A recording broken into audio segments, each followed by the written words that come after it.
El tren procedente de Oxford llegó con 40 minutos de retraso, lo que le dio a la señorita Marple tiempo suficiente para observar, a través de la ventana de la sala de espera de la parada de Vitbourne-Ferrers, que el jefe de estación tenía en su escritorio una pequeña maceta de ciclamen que no había sido regada en al menos 15 días, que el joven que paseaba por el andén había consultado su reloj 11 veces en 20 minutos y, por lo tanto, no esperaba un tren sino a una persona, y que la mujer que leía una revista en el banco de enfrente había leído la misma página 4 veces sin pasarla.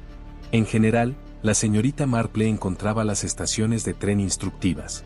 Constance Fellows esperaba en su viejo rover a la entrada de la estación, con bufanda y guantes, y se disculpaba levemente por la calefacción del coche, que desprendía un olor a polvo quemado y apenas calentaba.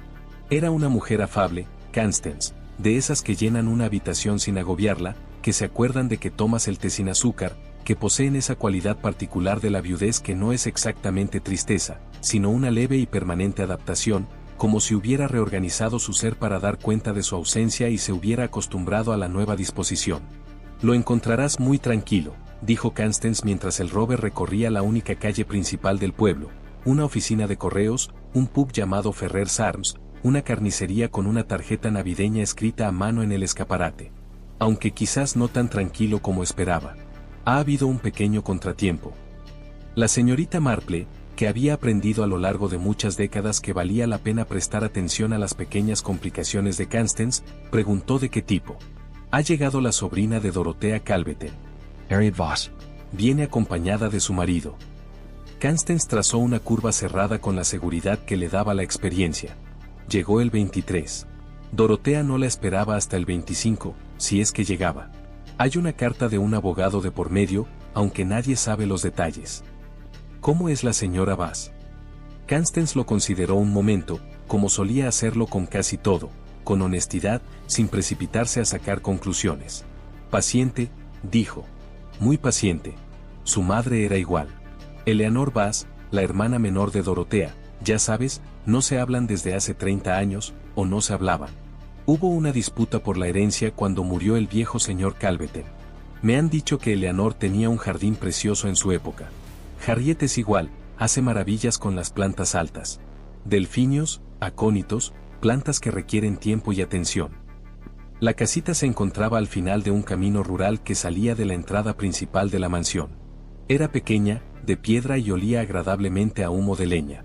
Constance había colocado ramas de abeto en la repisa de la chimenea y una vela en cada ventana, lo que le daba a las habitaciones el aire de una casa que se alegraba sinceramente de tener a alguien en ella. La señorita Marple deshizo sus 2 maletas con la eficiencia sistemática que aplicaba a todos los asuntos prácticos, colgó su elegante cardigan gris detrás de la puerta del dormitorio y aceptó la taza de té que ya la esperaba cuando bajó. Desde la ventana de la cabaña, se divisaba la mansión al final del camino de entrada. No era una casa señorial, pero sí una de tamaño considerable, del tipo que había sido ampliada en distintas épocas por personas con ideas diversas sobre lo que era necesario, de modo que presentaba al mundo una estética arquitectónica agradable. Los jardines estaban pálidos como la escarcha y desolados. Una sola luz brillaba en una ventana del piso superior. Cada Nochebuena organiza una reunión, dijo Constance, siguiendo su mirada. Dorothea. Viene prácticamente todo el pueblo. Lleva haciéndolo desde 1993. Sirve lo mismo todos los años, lo que a la gente le resulta reconfortante o tedioso, según su carácter. El trifle es bastante famoso, la verdad, lo prepara Ruth Cayow, que lleva 20 años trabajando en la casa de Dorothea. Se sabe de gente que viene solo por el trifle. ¿Qué clase de mujer es la señora Calveten? Esa clase de persona, dijo Constance con cautela, que hace mucho por los demás y se asegura de que todo el mundo lo sepa, sin que parezca que se lo esté planteando. Mantuvo la finca en orden tras la muerte de Gerald. Ayudó a la familia Finch cuando tuvieron problemas con el alquiler, intercedió por ellos en la iglesia cuando buscaban un nuevo organista, ese tipo de cosas. La gente la aprecia mucho. Hizo una pausa. Yo también la aprecio, añadió, en un tono que sugería que la frase originalmente contenía una aclaración que había decidido eliminar. La señorita Marple no dijo nada, lo cual solía ser más útil que decir algo. La reunión navideña comenzó a las 7. Constance y la señorita Marple caminaron por el camino de entrada a las 10:10, la grava resonaba bajo sus pies en el aire frío y quieto, y se podía ver su aliento. La puerta principal de la mansión estaba abierta y una luz cálida entraba en ella formando un rectángulo sobre la hierba endurecida por la escarcha. Se oían voces y, débilmente, una radio que reproducía música orquestal en una habitación lejana. Dorothea Calveten las recibió en el vestíbulo con la particular naturalidad de una mujer que jamás se ha preguntado si pertenece al lugar donde se encuentra. Era alta, aún hermosa, vestida con lana verde oscuro, y tomó la mano de la señorita Marple entre las suyas y dijo que le complacía mucho que Constance hubiera traído a una amiga, lo cual fue precisamente lo correcto decir y dicho de la manera correcta, y la señorita Marple tomó nota de ambos hechos y de lo que implicaban sobre el grado de práctica involucrado. El salón era cálido, luminoso y acogedor, como corresponde a una casa que ha acogido la misma reunión muchas veces y sabe cómo organizarse para la ocasión. La señorita Marple aceptó una copita de jerez, y de pie junto a la ventana, observó la habitación con esa expresión suave y desenfocada que, a lo largo de su dilatada vida, había demostrado ser su instrumento de observación más eficaz. El postre reposaba en el centro de la mesa sobre un soporte de plata que había pertenecido a la familia Calveten durante más tiempo del que nadie vivo podría verificar. Harriet Bass estaba de pie al fondo de la habitación, con un vaso en la mano, sin dirigirse a nadie. Observaba el postre con la misma dedicación con la que se contempla algo en lo que se ha estado pensando durante mucho tiempo. La señorita Marple tomó un sorbo de su jerez. Miró a Harriet Voss. Luego desvió la mirada. Pensó que tenía algunas cosas que considerar. La reunión tenía el ritmo de algo ensayado desde hace mucho tiempo. La gente se movía por las habitaciones siguiendo patrones que sugerían que ya lo habían hecho muchas veces. Los hombres se dirigían hacia la chimenea en el salón, las mujeres circulaban con mayor amplitud, y los más jóvenes finalmente encontraban su camino hacia el pasillo de la cocina, donde se podía oír a Ruth Callaw moverse entre las superficies con la particular eficiencia de una mujer que se resiente de la ayuda pero no lo dice directamente. La señorita Marple circuló. Con el paso de los años, había desarrollado una técnica para las reuniones sociales que requería observación. Buscaba un lugar, permanecía allí más tiempo del estrictamente cómodo y dejaba que la gente se acercara. Y así era. Había algo en una anciana menuda, de pie en silencio con una copa de jerez, que inspiraba confianza. Como si su quietud creara una especie de hueco en la estructura social al que la gente accedía de forma natural. Nunca llegó a decidir si esto era útil o melancólico, pero hacía tiempo que había dejado de cuestionárselo. Philip Calveten fue el primero en acercarse a ella. Era un hombre corpulento, de hombros anchos, con el aspecto de alguien que había sido atlético en sus 30 y que ahora resentía la década transcurrida. Le preguntó de dónde venía, cuánto tiempo se quedaría y si Bitbourne Ferrers había cambiado mucho respecto a lo que esperaba, una serie de preguntas que despertaban interés sin que él tuviera que escuchar atentamente las respuestas. La señorita Marple respondió amablemente y lo observó recorrer la habitación con la mirada 2 veces durante los 3 minutos que hablaron. En ambas ocasiones, su mirada se posó brevemente en su madre antes de seguir adelante. La segunda vez, algo cruzó su rostro que no era ni culpa ni alivio. Era la expresión, pensó la señorita Marple, de un hombre que tiene un plan y comprueba, repetidamente, si las condiciones para llevarlo a cabo siguen vigentes. Agnes Calveten fue a buscar a su marido con la desenvoltura social de una mujer experimentada que ha aprendido a disimularlo. Era más baja que Philip, morena y poseía una perspicacia contenida que a la señorita Marple le resultaba más interesante que cualquier cosa que su marido hubiera dicho. Se disculpó por él sin disculparse realmente, solo dijo que quería presentarlo a los Finch antes de que se marcharan temprano, y lo apartó brevemente con una mano en el codo. Por un instante, antes de que su expresión se normalizara, miró a la señorita Marple con la franqueza inquisitiva de quien también, a su manera, la observaba. El doctor Featherstone entró y salió 2 veces, llevando su vaso con la deliberación de quien se cuida de beber, lo que generalmente indicaba que quería beber más. Habló con Dorothea 2 veces, una brevemente al margen de una conversación más amplia, y otra, cerca de las 8:30, en un intercambio más tranquilo cerca de la puerta del estudio, durante el cual Dorothea le tocó el brazo una vez y él asintió con la cabeza, sugiriendo que lo tranquilizaban sobre algo que no había creído del todo. Tenía el rostro de un médico, entrenado para la neutralidad, pero esa noche con algo que el entrenamiento no lograba ocultar por completo. Fue durante el segundo de estos intercambios cuando la señorita Marple notó que Harriet Bass se acercaba al doctor Featherstone desde el otro lado de la habitación. Observó cómo Harriet esperaba, con precisión y sin impaciencia, a que Dorothea se apartara. Luego se colocó junto a Featherstone con la soltura de quien había planeado el acercamiento y lo había calculado a la perfección. La señorita Marple estaba a unos 4 metros de distancia, la habitación era ruidosa y no podía oír lo que se decía.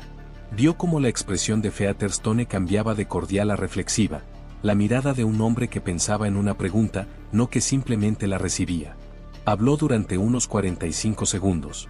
Harriet asintió, le dio las gracias con una leve sonrisa y se dirigió hacia la mesa. La señorita Marple observó a Harriet cruzar la habitación. Pensó que le preguntaría a Featherstone más tarde. Se acordaría de preguntarle de qué habían hablado. A las 9 en punto, Ruth Cayow apareció en la puerta y anunció, a modo de declaración eclesiástica, que el postre estaba listo. En la sala se oía un sonido, no exactamente aplausos, sino el murmullo expectante de un público que conocía su señal, y la gente se acercaba a la mesa con la particular disposición de quienes obedecen un ritual tan interiorizado que ya ni se dan cuenta de que lo están haciendo. El postre ocupaba su soporte de plata con la autoridad de un objeto que ha sido el centro de este evento en particular durante 31 años y lo sabe. Dorotea se sirvió ella misma. Al parecer, esto también formaba parte del ritual. Ruth, de pie junto a ella con un mantel, retiraba cada plato a medida que se llenaba y lo pasaba a lo largo de la mesa. La gente los aceptaba con auténtico placer, y durante unos minutos la habitación se convertía en lo que parecía ser una casa llena de vecinos disfrutando de la Navidad en compañía de una mujer que se la había ofrecido cada año durante 3 décadas. Harriet se situó a la izquierda de Dorotea y observó cómo servían la crema con una cuchara. «Está perfecto», le dijo a Ruth amablemente cuando le trajeron su plato. La crema. No tan espesa como para enmascarar el jerez. Eso es lo difícil de conseguir en un postre de este tipo. Ruth pareció sorprendida brevemente de que se dirigieran a ella con tanta precisión, pero luego se mostró complacida. 22 años, dijo, antes de que lo entendiera bien. Harriet sonrió y bajó la mirada hacia su plato. La señorita Marple, mientras recibía su ración, oyó este intercambio desde 2 puestos a la izquierda, se comió su postre y pensó que estaba muy bueno, y que Harriet Bass había hablado de la crema con la autoridad de alguien que había considerado, con cierto detalle, exactamente lo que contendría. La velada transcurrió. Subieron el volumen de la radio brevemente para escuchar algo típico de la temporada y luego lo bajaron. Edwin Bass permaneció un buen rato junto a la ventana, observando a su esposa hablar con Agnes Calveten con una expresión de leve aprobación. Harriet es la persona más paciente que he conocido, dijo sin dirigirse a nadie en particular, o más bien al espacio que lo separaba de Philip Calveten, quien estaba cerca y emitió un sonido evasivo en respuesta. Cuando decide que algo va a suceder, dijo Edwin con la tranquila satisfacción de quien describe una cualidad que admira desde hace tiempo, sucede. Philip S. Alejo. Edwin siguió mirando a su esposa. A las 10:15, Dorotea Calveten dejó su vaso. Lo hizo sin ceremonias, simplemente lo colocó sobre la mesa a su lado y apoyó brevemente una mano en el borde. Su rostro no cambió exactamente, pero algo en él se transformó, una pequeña alteración interna que la señorita Marple, observando desde el otro lado de la habitación, reconoció antes de haber identificado conscientemente lo que estaba reconociendo. El doctor Featherstone estuvo a su lado enseguida. La señorita Marple se dio cuenta de que la había estado observando, como un médico observa a alguien con quien ha hablado sobre algo que le preocupa. Le tomó del brazo. Dorotea murmuró algo en voz baja. La expresión de Featherstone, que había mantenido bajo control toda la noche, se volvió impasible, como la de un hombre que reprime la urgencia. Philip estaba allí, luego Agnes, y entonces la sala se reorganizó con la repentina y colectiva reevaluación de la gente que comprende que algo anda mal. Ruth Cayow estaba de pie en el umbral del pasillo de la cocina, con un paño en las manos, observando. Harriet Bass permanecía de pie al otro extremo de la habitación, con el plato aún en una mano, y observaba cómo Dorotea Calveten se inclinaba lentamente hacia el suelo, con las manos de Featherstone sobre sus hombros. No avanzó. No aparto la mirada. Su rostro reflejaba la particular serenidad de quien no se sorprende y ya ha decidido, de antemano, cuál será su postura cuando llegue ese momento. La señorita Marple dejó su propio vaso. En algún rincón de la casa, la radio siguió sonando durante 3 o 4 minutos antes de que a alguien se le ocurriera apagarla. Para entonces, ya habían llamado a la ambulancia, y la gente estaba de pie en el recibidor, el pasillo y las puertas, en la postura de quienes, sin preparación alguna, han regresado de un evento social al mundo real y aún no saben qué hacer con las manos. Dorotea Calveten falleció antes de que la ambulancia llegara al salón. La reunión no terminó, sino que cesó. La gente recogió sus abrigos. Ruth permaneció en la cocina con su paño, inmóvil durante un buen rato. Philip se sentó en la silla de su padre junto al fuego apagado, y Agnes se quedó de pie detrás de él con la mano sobre su hombro, sin mirar a ningún lugar en particular. La señorita Marple y Constance caminaron a casa por el camino de entrada en la oscuridad y el frío, sin decir palabra. La escarcha había arreciado mientras estaban dentro. Sus pasos sobre la grava resonaban con fuerza. En la puerta de la cabaña, Constance dijo: «Supongo que su corazón». «Tal vez», dijo la señorita Marple. Entró en la casa y se sentó junto a la estufa de leña durante un buen rato después de que Constance se hubiera acostado, mirando la pared y pensando en la crema. La escarcha no se había disipado al amanecer. Cubría los terrenos de Bidbourne Hall, el jardín de la casa de campo y el camino rural con la permanencia de algo que se había decidido a quedarse, y el cielo, sobre él, era de un blanco plano e implacable, propio de un día que no llegaría a clarear. La señorita Marple, de pie junto a la ventana de la cocina de la casa de campo con su primera taza de té, la contempló y la encontró apropiada. Constance bajó las escaleras a las 8:30 con el semblante algo apagado de quien no ha dormido bien y ha decidido no mencionarlo. Preparó unas tostadas y las comieron en la mesa de la cocina sin mucha conversación, lo cual, según la señorita Marple, era la verdadera prueba de una convivencia armoniosa, no la calidad de la charla, sino la calidad del silencio. A las 9 en punto, Philip Calveten llamó por teléfono para decirle a Constance lo que ella ya sabía, que su madre había muerto, y para añadir lo que ella desconocía, que el doctor Featherstone había completado el certificado de defunción indicando paro cardíaco agudo, que la familia estaba agradecida por la amabilidad de todos y que, naturalmente, no habría ninguna reunión ese día. Dijo, naturalmente 2 veces. Eran las palabras de un hombre que construía una normalidad a partir de los materiales disponibles. Pobre Philip, dijo Constance, colgando el teléfono. Lo dijo con sinceridad y sin añadir nada más, lo que le indicó a la señorita Marple que los sentimientos de Constance hacia Philip eran tan complejos que esa mañana había decidido simplificarlos. Llegaron al salón a las 10. Constance llevaba 11 años yendo cada 26 de diciembre a ayudar a Ruth con la limpieza posterior a la Navidad, y no veía razón alguna, según dijo, para abandonarla precisamente ese día. La señorita Marple la acompañó, lo cual no requería ninguna justificación más allá del hecho de que era invitada y los invitados pueden acompañar a sus anfitriones, y que además tenía el mérito de ser cierto. La mansión se sentía diferente sin los invitados. El salón estaba parcialmente despejado, los vasos recogidos, la mesa de vuelta a su sitio, pero el soporte de plata para postres seguía en el centro, sin lavar, lo que a la señorita Marple le pareció el detalle que mejor reflejaba el estado de la casa. Hay cosas que uno se propone solucionar y al final no lo hace. Ruth Callow estaba en la cocina. Lavaba los platos de la noche anterior con la concentración mecánica de quien realiza una tarea no por necesidad, sino por el mero hecho de tener las manos ocupadas. Era una mujer robusta, de cabello gris y rostro inexpresivo que, esa mañana, simplemente reflejaba agotamiento, no fingía dolor, ni adoptaba expresiones faciales, sino que estaba exhausta como quien, tras haber aguantado toda la noche, descubre que ya no le quedan fuerzas para la mañana siguiente. La señorita Marple lo observó con atención. «No quiero ayuda», dijo Ruth sin darse la vuelta. «Gracias». «Lo sé», dijo Constance, y se sentó a la mesa de la cocina de todos modos, y al cabo de un momento Ruth continuó lavando los platos. La señorita Marple se movió sigilosamente por la cocina y entró en el pasillo con el pretexto de buscar dónde dejar su abrigo, lo cual no era tanto un engaño como una omisión. El pasillo discurría por la parte trasera de la casa hasta un pequeño cuarto de servicio y una escalera secundaria, y las habitaciones de invitados estaban en la planta superior. Aún no iba a subir.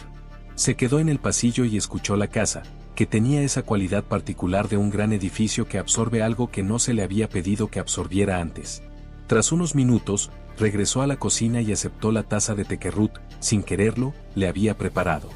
Philip llegó a las 10:30 con Agnes. Iba vestido como si no se hubiera preocupado por qué ponerse, lo cual era inusual. En la reunión de la noche anterior, se había arreglado con mucho cuidado. Agnes llevaba un jersey oscuro y el pelo recogido con horquillas, como alguien que ya tenía todo bajo control. Habló brevemente con Ruth sobre los preparativos, las entregas previstas y una receta que debía recoger, con una agilidad y competencia que la señorita Marple sospechaba que era su registro natural, revelado ahora que la formalidad social se había suspendido temporalmente. Philip se sentó y miró la mesa de la cocina. Dijo, estaba en muy buen estado de salud, dijo Featherstone. Fue inesperado. Lo pronunció como si estuviera probando la palabra para ver si tendría el peso que necesitaba. Sí, dijo Constanza. Bueno, dijo Philip, alzando la vista. Ya veremos qué pasa después. Lo dijo con una vaguedad que no era ni tristeza ni cálculo, y Agnès, al otro lado de la habitación, lo miró brevemente de una forma que encierra toda una conversación privada. Harriet y Edwin Bass aparecieron en la puerta de la cocina a las 11. Al parecer, no habían hablado de si debían venir. Harriet simplemente llegó, con Edwin detrás, y le dijo a Philip con sincera franqueza, lo siento mucho. Sea lo que sea que haya pasado entre ella y mi madre, lamento tu pérdida. Philip asintió con la cabeza, un gesto que le costó un esfuerzo evidente.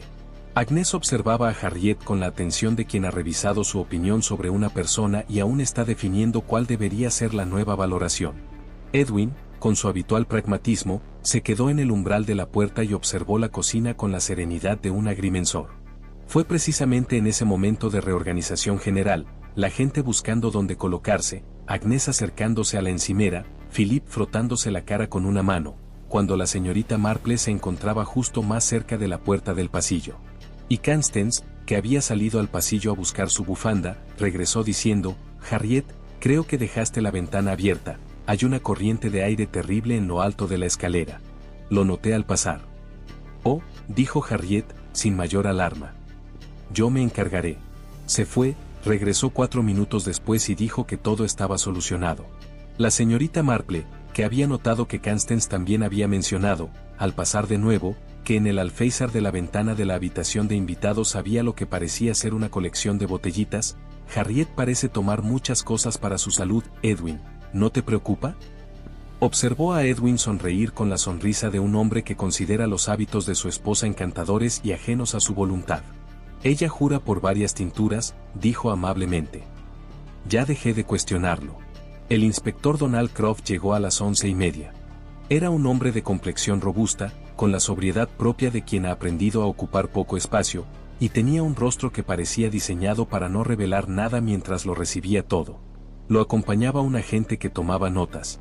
Explicó, con la cortesía cautelosa de quien transmite información que, al final, no resultará cortés, que se había ordenado una autopsia como trámite procesal. El certificado del médico de cabecera probablemente sería válido, dijo, pero había formularios, había procedimientos, estaba la cuestión de la repentina muerte, y estaba seguro de que la familia lo entendía. Philip lo entendió. Agnès entendió más de lo que demostró. Ruth, de pie junto al fregadero, se quedó muy quieta. Croft habló con cada uno de ellos por turno, con la atención del paciente, ligeramente aplanada, como la de un hombre que arma un cuadro.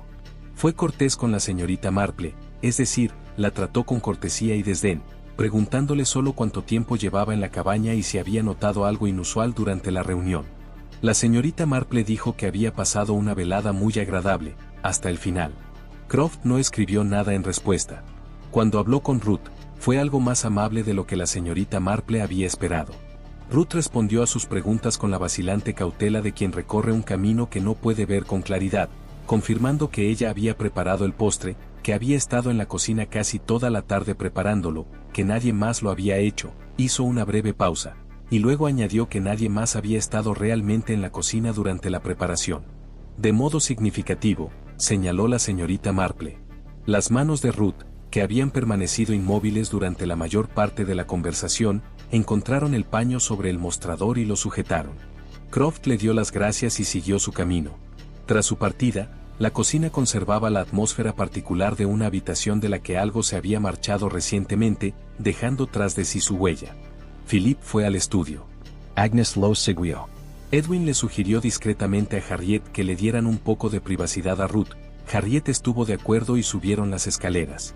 Constance comenzó, sin que nadie se lo pidiera, a secar los platos que Ruth había dejado en el escurridor.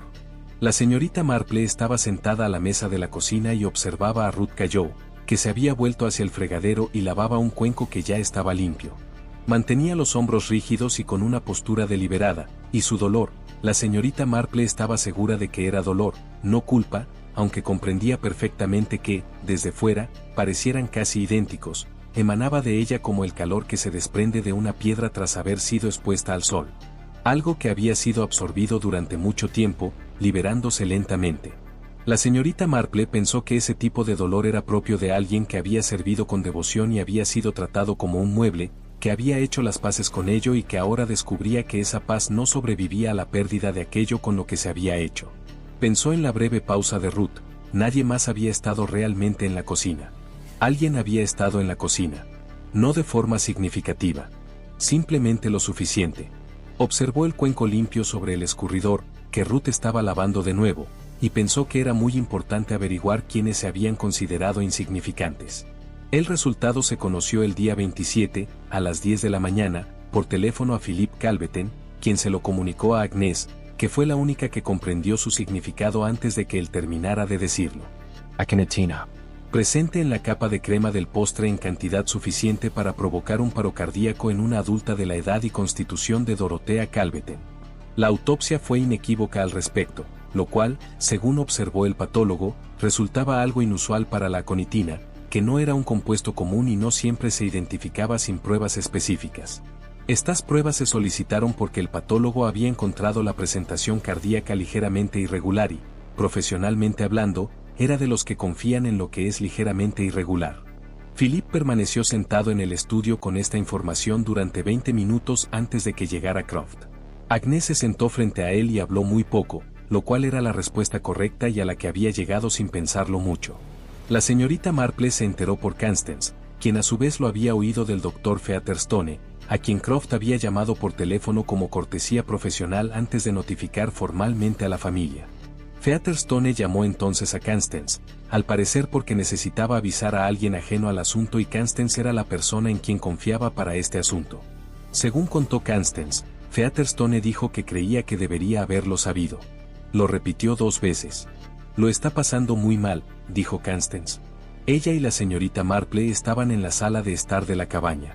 Fuera de la ventana, la escarcha por fin había empezado a ceder, y el césped presentaba una humedad grisácea y con manchas. Le tenía cariño.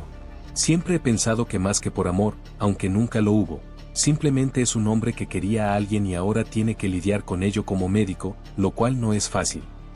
No, dijo la señorita Marple. No lo sería. Pensaba en Featherstone y Harriet Bass en la fiesta, en la conversación de 45 segundos que no había podido oír. Tenía intención de preguntarle. No lo hizo. Lo consideró un error y se propuso corregirlo. Croft llegó a la mansión a las 11 y permaneció allí 2 horas.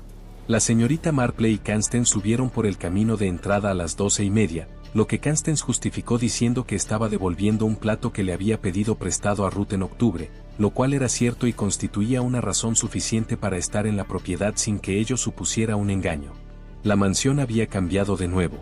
Ahora tenía el aire de una casa que había aceptado una nueva definición de sí misma y se estaba reorganizando en consecuencia. 2 agentes estaban en la cocina.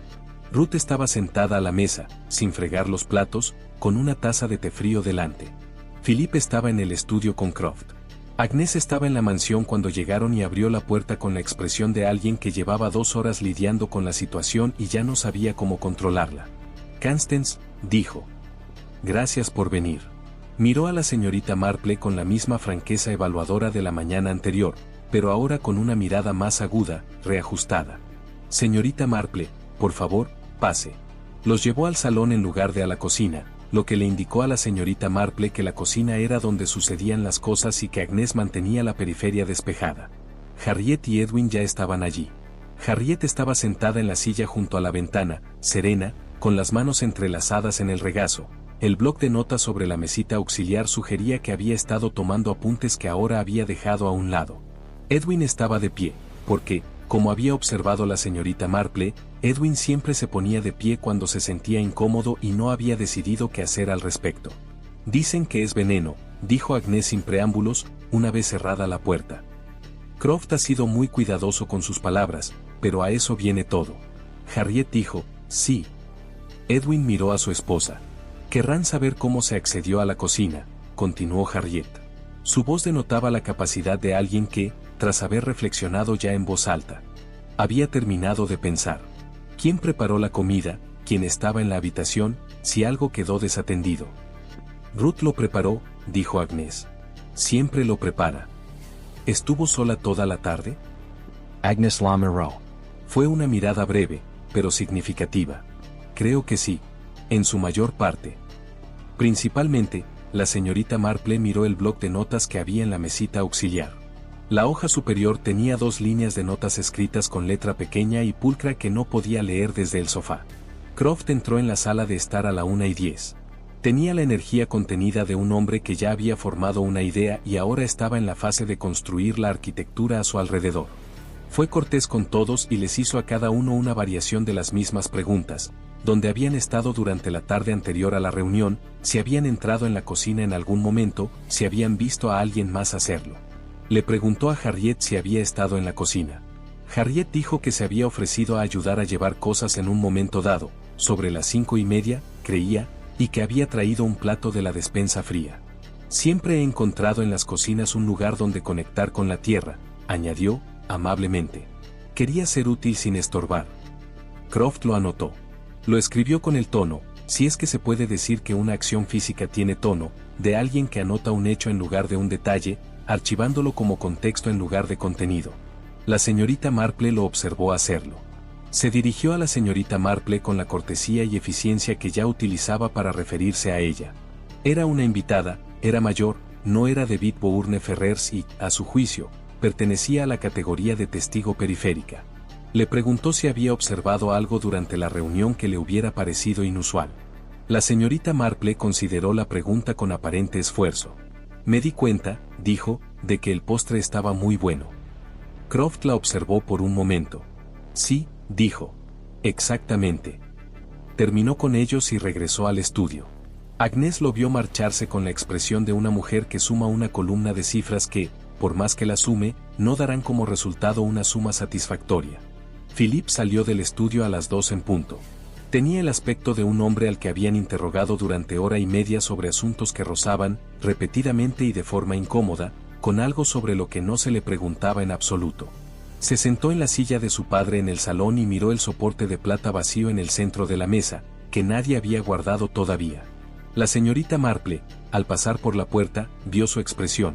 No era de tristeza, precisamente, ni de cálculo, precisamente, sino algo que existía en ese territorio infeliz y específico entre ambos, donde un hombre descubre que alguien más ha eliminado un obstáculo y se da cuenta de que esto no produce la libertad que imaginaba porque el método de eliminación ha hecho que toda la cuestión sea imposible. Se detuvo en la puerta. Philip levantó la vista. Señorita Marple, dijo, con la naturalidad propia de un hombre bien educado. ¿Necesita algo? No, gracias, dijo. Lo siento mucho por tu madre. Philip asintió con sinceridad. Luego, mirando el atril plateado, dijo, iba a decir que no a algo que le había pedido. Aún no lo había dicho, pero lo iba a hacer. Lo dijo como quien reflexiona en voz alta y olvida que tiene público, y entonces se detuvo, al recordarlo. Debe ser muy difícil, dijo la señorita Marple, administrar una finca de este tamaño. Philip la miró. Sí, dijo. Lo es. Lo dejó allí y fue a buscar a Agnes. Agnes se encontraba en la pequeña habitación contigua al pasillo que, al parecer, había servido como sala de correspondencia en tiempos de Gerald Calveten y que ahora albergaba un escritorio, un archivador y los documentos administrativos de la casa. Estaba de pie junto al archivador con una carpeta abierta, sin leerla. La señorita Marple dijo, la venta del bosque. Agnes se giró. No era, observó la señorita Marple con aprobación, una mujer que perdiera el tiempo con negaciones infundadas. Philip quería seguir adelante con el asunto en enero, dijo. 40 acres del bosque oriental. Hay un promotor interesado, saldaría la hipoteca restante de la mansión y nos daría capital circulante por primera vez en 8 años. Cerró la carpeta. Dorotea no lo habría permitido. El bosque ha sido propiedad de Calveten desde 1887, y ella consideraba que ahí terminaba el asunto. Pero aún no lo había impedido formalmente. No había necesitado impedirlo formalmente, dijo Agnes. Simplemente había dicho que no, y Philip, como siempre, no había podido ir más allá. Devolvió la carpeta al archivador con el cuidado de quien ha decidido ser preciso. Quiero que entiendas que nosotros no. Que Philip no. No creo que Philip haya hecho nada, dijo la señorita Marple. Simplemente estoy tratando de comprender cómo se desarrollan los acontecimientos. Agnes la miró fijamente. ¿Qué forma encuentras? La señorita Marple lo consideró, sinceramente, no como una actuación. Es complicado, dijo. Más complicado de lo que parece. Observó el archivador, las carpetas ordenadas, la organización administrativa de la casa. Señora Calveten, Agnes, ¿le habló Harriet Bass ayer sobre su madre? ¿Sobre Eleanor? Agnes pensó. Una vez, brevemente, en la reunión. Dijo que creía que a su madre le habría gustado la casa. Hizo una pausa. Lo dijo como si su madre estuviera muerta. Su madre ha fallecido, dijo la señorita Marple. Murió en 2019. Agnes asimiló esto. No lo sabía. No, dijo la señorita Marple. No creo que mucha gente lo hiciera.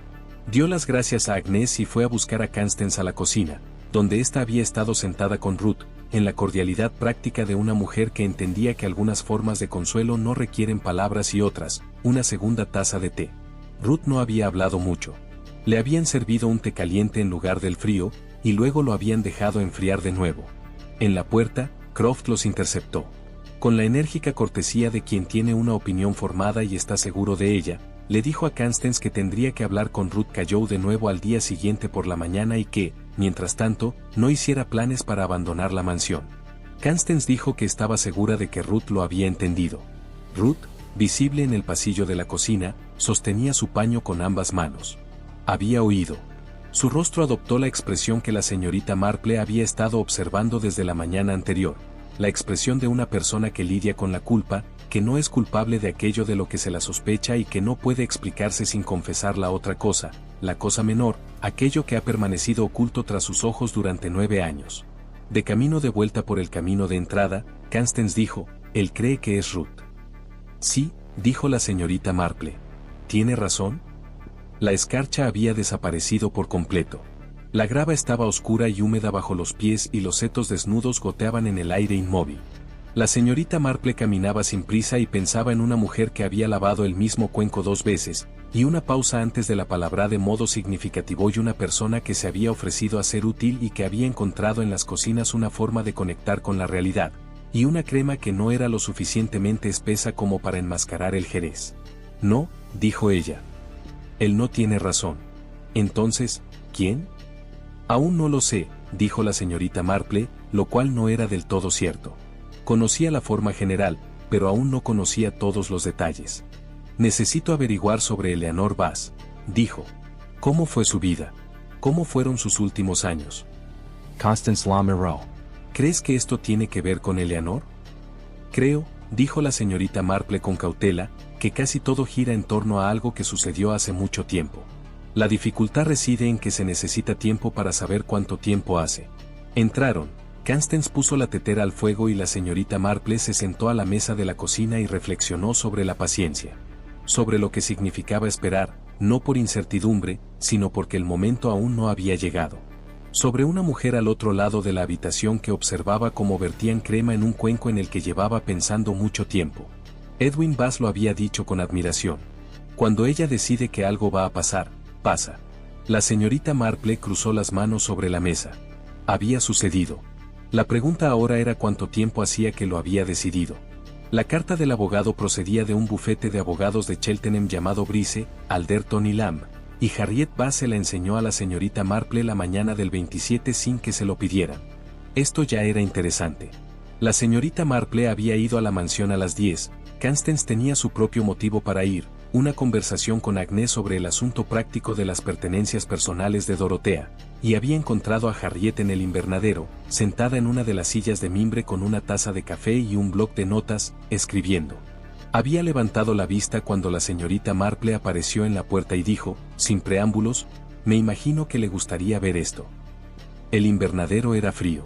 Se extendía a lo largo del lado sur del salón, con techo y paredes de cristal, y en verano habría sido agradable, lleno de luz y del aroma de lo que Dorotea hubiera cultivado allí, pero a finales de diciembre era simplemente cristal y hierro bajo el cielo gris que caía desde arriba, y tenía el aire de una habitación que esperaba una estación que aún no había llegado. 2 grandes macetas de terracota permanecían vacías cerca de la puerta.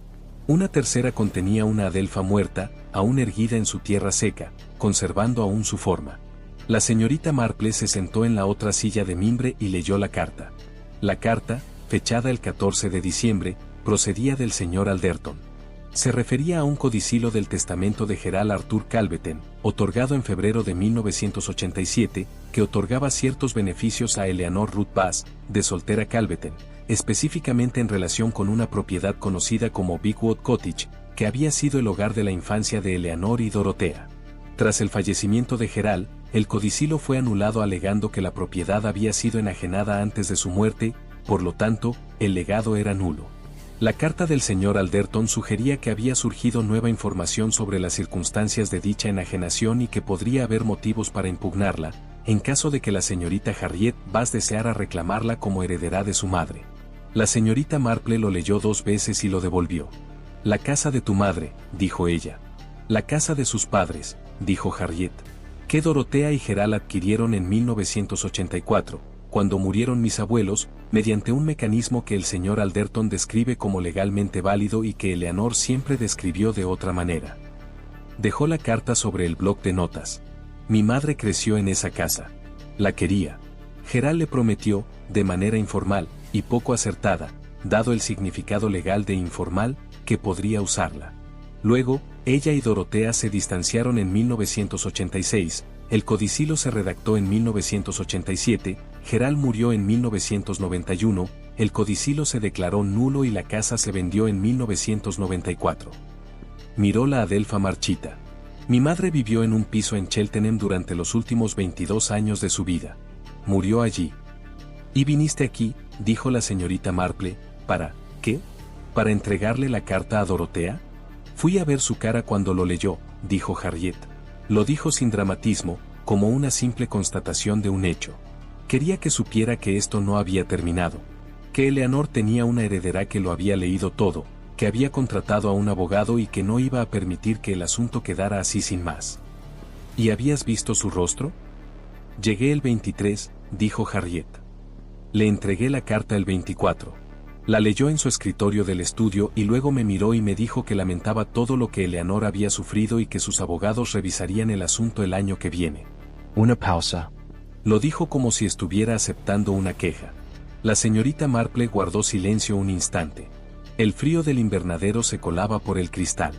Afuera, el jardín desnudo permanecía inmóvil, los antiguos macizos de plantas herbáceas recortados hasta la nada, la estructura de las cosas visibles sin su cobertura veraniega, los senderos, los parterres, el armazón de un orden que se reconstituiría en primavera pero que ahora no era más que huesos. «El desafío en sí», dijo la señorita Marple. «¿Tendría éxito?».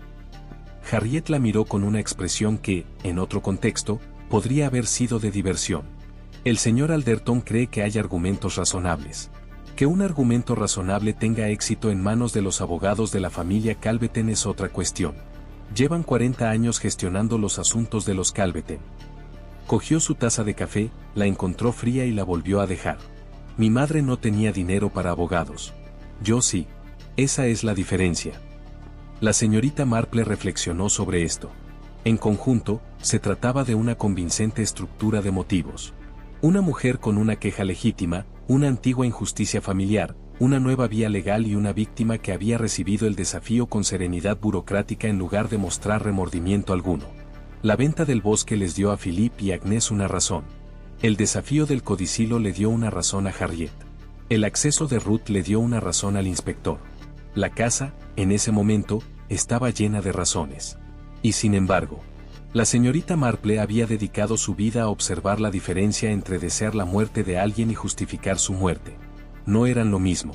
La mayoría de las personas con motivos imperiosos para desear la muerte de alguien no la mataban, convivían con ese deseo, lo gestionaban, lo sublimaban y, finalmente, llegaban a una forma de aceptación que, si bien no era la paz, al menos permitía vivir con ella.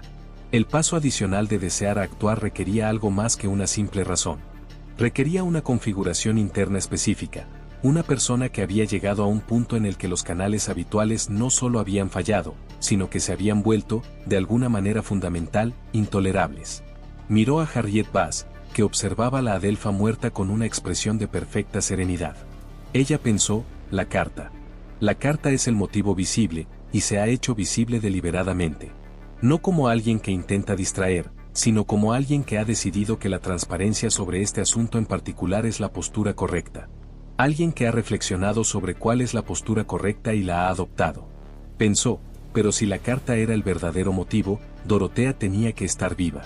Una Dorotea viva enfrentándose al desafío de un abogado era un resultado mucho más satisfactorio que una Dorotea muerta a la que no se podía confrontar, a la que no se podía exigir responsabilidades, a la que no se podía ver leyendo la carta y fingiendo un arrepentimiento cuidadosamente disimulado. El desafío requería un oponente. A menos que, pensó la señorita Marple, el desafío no fuera lo importante. A menos que el desafío fuera la razón de venir, y que la venida fuera la razón de todo lo demás. Archivó este pensamiento y regresó con Harriet. Señora Bass, dijo. ¿Su madre, en sus últimos años, estaba cómoda? La compostura de Harriet permaneció inalterable. Algo en su interior sí lo hizo, brevemente, y luego desapareció. No se sentía cómoda, dijo. Se las arregló. No era una mujer que se quejara. Se miró las manos. Pasó mucho frío los 2 últimos inviernos. El piso tenía una calefacción insuficiente y era demasiado orgullosa para contarme la gravedad del problema hasta que la visité y pude comprobarlo por mí misma. ¿Tuvo ella contacto con la señora Calveten durante esos años? Escribió 2 veces, dijo Harriet. En 2016 y de nuevo en 2018. La segunda vez atravesaba dificultades económicas, una dificultad pasajera que se resolvió sola, pero escribió. Tomó el bloc de notas y lo alineó con el brazo de la silla, un ajuste preciso e innecesario. Dorotea respondió a ambas cartas. Sus respuestas fueron muy amables. Pero el idioma, dijo Harriet, era todo lo que había. La señorita Marple estaba callada. Pasó el resto de la mañana de una manera que, para un observador, habría parecido el suave y despreocupado andar de una anciana visitante con tiempo libre. Aceptó la invitación de Agnès a tomar café en la cocina. Intercambió unas palabras con Philippe en el recibidor sobre la historia de la finca, haciéndole preguntas que le permitían hablar, algo que hombres como Philippe invariablemente preferían a la alternativa. En el transcurso de la conversación, descubrió que Philippe esperaba que su madre rechazara formalmente la venta del bosque la primera semana de enero. Se lo había preguntado de nuevo a principios de diciembre y ella había dicho que lo pensaría mejor, lo que ambos entendieron como un no, pero que aún no se había plasmado por escrito. Lo dijo con la cuidadosa forma de expresarse de un hombre al que, probablemente Agnès, le había dicho que no hablara demasiado, y que encontraba esa restricción difícil de sobrellevar. Habría supuesto una diferencia significativa, dijo. Para la finca. Para nuestra posición. Miró por la ventana. Quiero que entiendas que no estoy, que no es. Las fincas son muy exigentes, dijo la señorita Marple con amabilidad. Mi sobrino estuvo involucrado en la administración de propiedades durante un tiempo y le resultó enormemente complicado. Philippe la miró con el alivio de quien encuentra una salida a una condena que no sabía cómo terminar. Exactamente, dijo. Exactamente eso. Después, encontró a Agnès y le preguntó si Dorotea había hablado alguna vez de Eleanor durante los años que Agnès había vivido en la mansión. Agnès respondió que, según recordaba, solo una vez, en Navidad, hacía 4 años, cuando llegó una tarjeta de una dirección de Cheltenham y Dorotea la sostuvo durante un buen rato antes de colocarla junto a las demás en la repisa de la chimenea sin abrirla. ¿No lo abrió?, preguntó la señorita Marple. Ese día no, dijo Agnès. No sé qué habrá pasado después. Tras almorzar con Constance en la cabaña, la señorita Marple regresó al invernadero y permaneció allí sola durante unos minutos. Hacía bastante frío. La adelfa muerta seguía en su maceta. A través del cristal podía ver el jardín desnudo, los parterres despojados, los restos del macizo de flores. Pensó en la negativa, aunque no del todo, de Philippe, en los cuidadosos silencios de Agnès, en la venta del bosque, en el codicilo y en la carta que Harriet le había mostrado con la prontitud de alguien que había decidido que la transparencia era la postura correcta. Pensó en las cartas de Eleanor a Dorotea, escritas con un lenguaje amable, y en la tarjeta de Cheltenham que aún no había sido abierta. Pensó, aquí hay una forma, y estoy en la posición equivocada para verla. El motivo que veo con mayor claridad no es el que busco, porque desde esta posición no sería visible. Solo sería visible desde dentro de algo, dentro de una experiencia específica, una relación específica, un tipo específico de pérdida que no tiene remedio legal, ni canal formal, ni otro resultado que el que ya ocurrió. Pensó en lo que Constanza había dicho sobre el jardín de Leonor. Plantas altas. Cosas que requieren tiempo y atención. Pensó en el acónito, que es alto y hermoso, y que contiene en sus raíces una sustancia que los antiguos herbolarios llamaban matalobos y que los farmacólogos modernos llaman aconitina, y que se ha utilizado como veneno desde antes de que los romanos pensaran en escribirlo. Se quedó de pie en el frío invernadero y sintió como el camino equivocado se solidificaba bajo ella como hielo que ha sido pisado demasiadas veces. Luego fue a buscar a Constance, porque necesitaba hacer una llamada telefónica a una conocida en Cheltenham y no quería hacerlo desde la mansión. La conocida de Cheltenham era la señora Doris Poulsen, originaria de St. Mary Mead, quien se había mudado a Cheltenham tras su segundo matrimonio en 1987 y había permanecido allí durante su segunda viudez con la misma pragmatismo que demostraba en todo lo demás. Conocía a todos los personajes importantes de Cheltenham y a muchos otros que no lo eran, y poseía el don especial de los residentes de larga data, la capacidad de localizar, con tan solo 3 llamadas telefónicas, a cualquiera que hubiera vivido en una calle determinada en un momento dado y pudiera contar cómo eran las cosas allí. La señorita Marple la llamó por teléfono desde la cabaña a las 2 en punto, mientras que Constance, contacto, encontraba razones para estar en el jardín a pesar del frío. La señora Poulsen necesitó 4 minutos de conversación preliminar sobre la Navidad, el estado de su cadera y el comportamiento inusual del perro de su vecino antes de poder abordar el tema principal, que la señorita Marple manejó con la paciencia que da la larga experiencia. Luego formuló su pregunta: una mujer llamada Eleanor Bass, que vivía en un piso en Cheltenham, falleció en 2019. ¿Qué podría decirle Doris? Hubo una breve pausa mientras la señora Poulsen reorganizaba su considerable sistema de archivo mental. ¿Bass? Dijo. Eleanor Voss. Sí. Beechcroft Road. Número 14, el piso de arriba. No la conocía bien, no era una mujer que hiciera amigos fácilmente, si me entiendes. Pero sabía de ella. Mi amiga Margaret Arbuthnot vivía en la misma calle y solían intercambiar alguna que otra palabra a lo largo de los años. ¿Cómo era ella? Reservada, dijo la señora Poulsen. Muy reservada. El tipo de persona que ha caído en desgracia y lo lleva con serenidad, lo cual requiere más fortaleza de la que la mayoría de la gente imagina. Al parecer, tuvo un jardín en algún lugar del campo y lo echaba muchísimo de menos. Solía tener plantas en el alféizar de la ventana, contó Margaret. Tenía muchísimas en un espacio pequeño. Tenía una hija que la visitaba con frecuencia. Una hija sensata y atenta. ¿Se sentía cómoda? ¿En un sentido práctico? Otra pausa. Margaret creía ser cuidadosa con el dinero. Más cuidadosa de lo necesario, daba la impresión. La calefacción en esos pisos de arriba en Beechcroft no funciona bien, es una reforma victoriana y el casero no era atento. Margaret le llevó comida 2 veces durante la ola de frío de enero de 2018. Eleanor la aceptó sin ponérselo fácil, si me entiendes. La señorita Marple entendió perfectamente lo que quería decir. ¿Habló de su familia? Habló de su hija. Del jardín de la hija, al parecer, estaba orgullosa de él. Habló de la casa de su familia, aquella en la que había crecido. Margaret tuvo la impresión de que había algo de historia detrás, algún asunto sin resolver, pero Eleanor no dio más detalles y Margaret no era de las que insistían. Una breve pausa. Una vez dijo, Margaret me lo contó tiempo después de la muerte de Eleanor, que le había escrito a su hermana 2 veces, que su hermana le había respondido y que las respuestas estaban bellamente escritas, pero que no significaban absolutamente nada. La señorita Marple guardó silencio por un momento. ¿Cuándo murió? Marzo de 2019. Su corazón, al final, aunque Margaret siempre sintió que los inviernos fríos no habían ayudado. Tenía 67 años.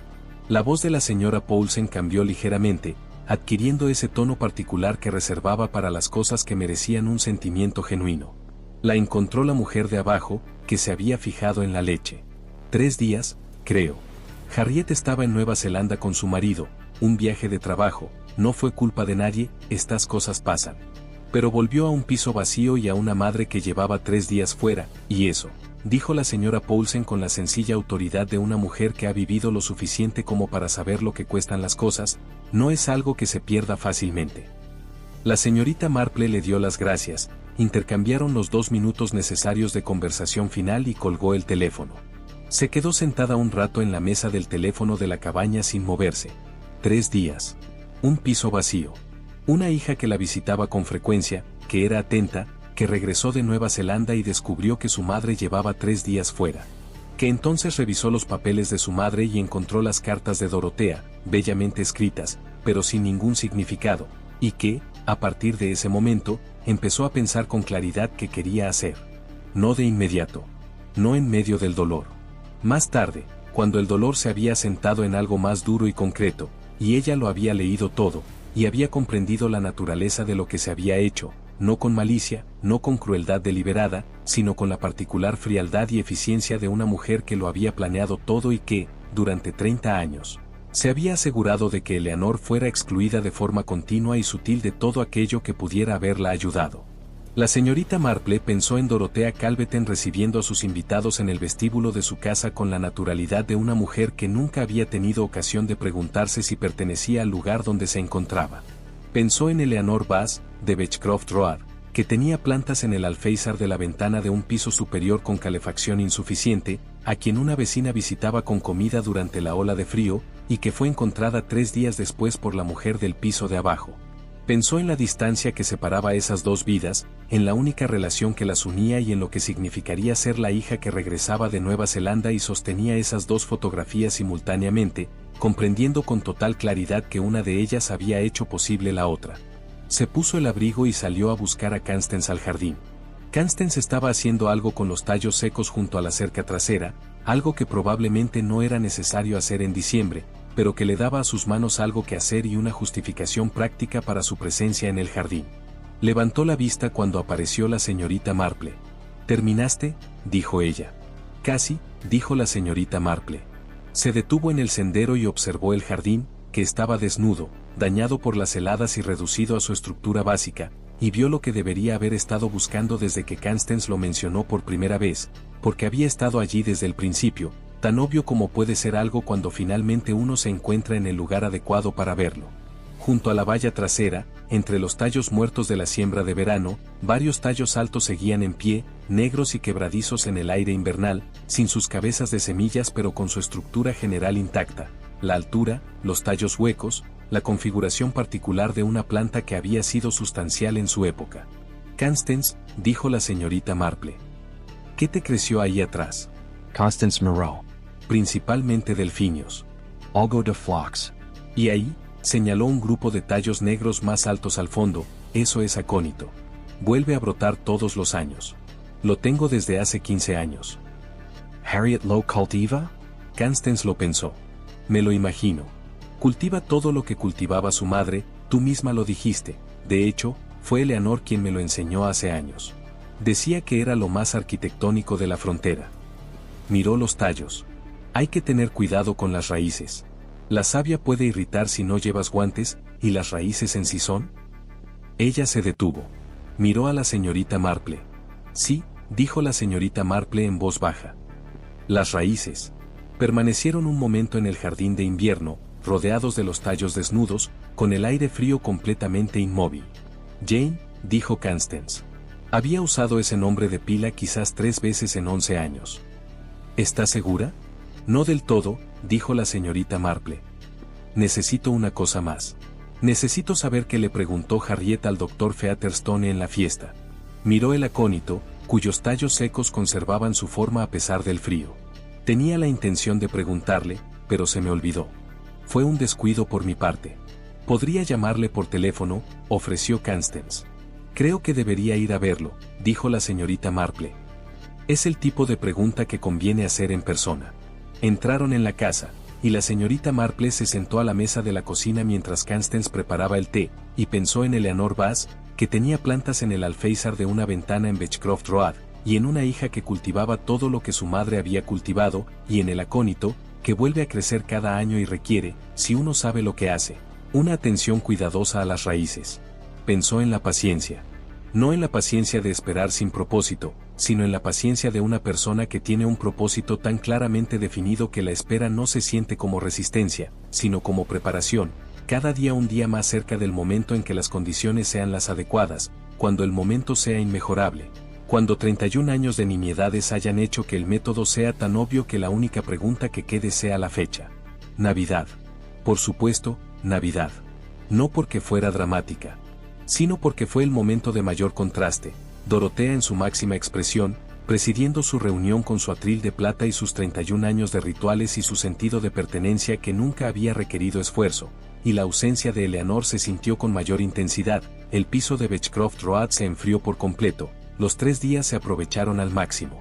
La señorita Marple aceptó su taza de té. Aquella mañana, en el invernadero, pensó en Harriet y le mostró la carta con la prontitud de quien había decidido que la transparencia era la postura correcta. Tácticamente, tenía razón. La carta había mantenido a Miss Marple ocupada casi todo el día, le había proporcionado un motivo claro, un marco legal, una razón para su presencia que era totalmente genuina y, a la vez, totalmente irrelevante. Una mujer lo suficientemente inteligente como para usar su verdadera queja como tapadera para su verdadera razón, sabiendo que la queja atraería la atención y la razón permanecería oculta tras ella. No es un engaño. Simplemente, una estrategia. La misma cualidad que Dorotea había utilizado durante todos esos años para controlar los resultados, aparentando simplemente reaccionar ante las circunstancias. Había, pensó la señorita Marple, una terrible ironía en todo aquello, que sospechaba que Harriet había considerado y que, al final, no la había detenido. Miró por la ventana. La tarde avanzaba temprano, la luz ya se estaba atenuando a las 3:30, el cielo, del color plomizo de un atardecer de enero, había llegado una semana antes. Pensó, Ruth Cayow será arrestada mañana por la mañana. Croft prácticamente lo había dicho. Ruth, que había pedido prestadas 200 libras 9 años atrás y las había devuelto en menos de un mes, y que había cargado con ese peso desde entonces, que había afligido a Dorotea con la autenticidad agotada de alguien que había servido con devoción y había sido tratada como un mueble, que había hecho las paces con ello y ahora descubría el precio de esa paz. Ruth, que había hecho una pausa antes de la palabra de modo significativo y que había mirado la tela que tenía en las manos cuando Croft le dijo que no hiciera planes para marcharse. La señorita Marple dejó su taza. Mañana por la mañana. Eso le dio esta tarde y esta noche, y al doctor Featherstone, y una pieza más. Se volvió a poner el abrigo. «Acabas de sentarte», dijo Constance. «Sí», dijo la señorita Marple. «Lo sé. Me temo que llevo sentada demasiado tiempo». Salió a la tarde, que se iba aclarando, con pasos silenciosos y deliberados por el sendero, y caminó hacia el pueblo y la casa del doctor Featherstone, y pensó en una conversación de 45 segundos en una fiesta de Navidad sobre la que había querido preguntar y no lo había hecho, y que ahora era lo último que se interponía entre donde estaba y donde necesitaba estar. El doctor Featherstone vivía en una casa de piedra en el extremo este del pueblo, apartada del camino detrás de un seto de aligustre que había crecido un poco más de lo estrictamente ordenado, lo que le daba a la propiedad el aspecto de un lugar cuyo dueño tenía otras cosas en mente. Una placa de latón junto a la puerta decía M. Featherstone M.B. Chef como un plato que llevaba allí el tiempo suficiente como para volverse invisible para su dueño. La señorita Marple tocó el timbre y esperó. Él mismo abrió la puerta, lo que significaba que la consulta estaba cerrada por vacaciones y que la señora, cuyo nombre no recuerdo, que gestionaba su cita se había ido a casa con su familia. Iba en mangas de camisa con un vaso de whisky que, evidentemente, no esperaba que lo vieran con él, y su rostro, sin la impasibilidad profesional que había mantenido durante la reunión y los días siguientes, reflejaba cansancio. El cansancio particular de un hombre que ha estado aferrándose a algo con esfuerzo y que últimamente se ha quedado sin motivos para seguir esforzándose. La señorita Marple, dijo él, sin sorpresa. Ella sospechaba que la gente rara vez lo sorprendía. Los médicos que llevaban 23 años ejerciendo en el mismo pueblo se familiarizaban con la variedad de cosas que podían llegar a su puerta. «Siento llamar sin avisar», dijo.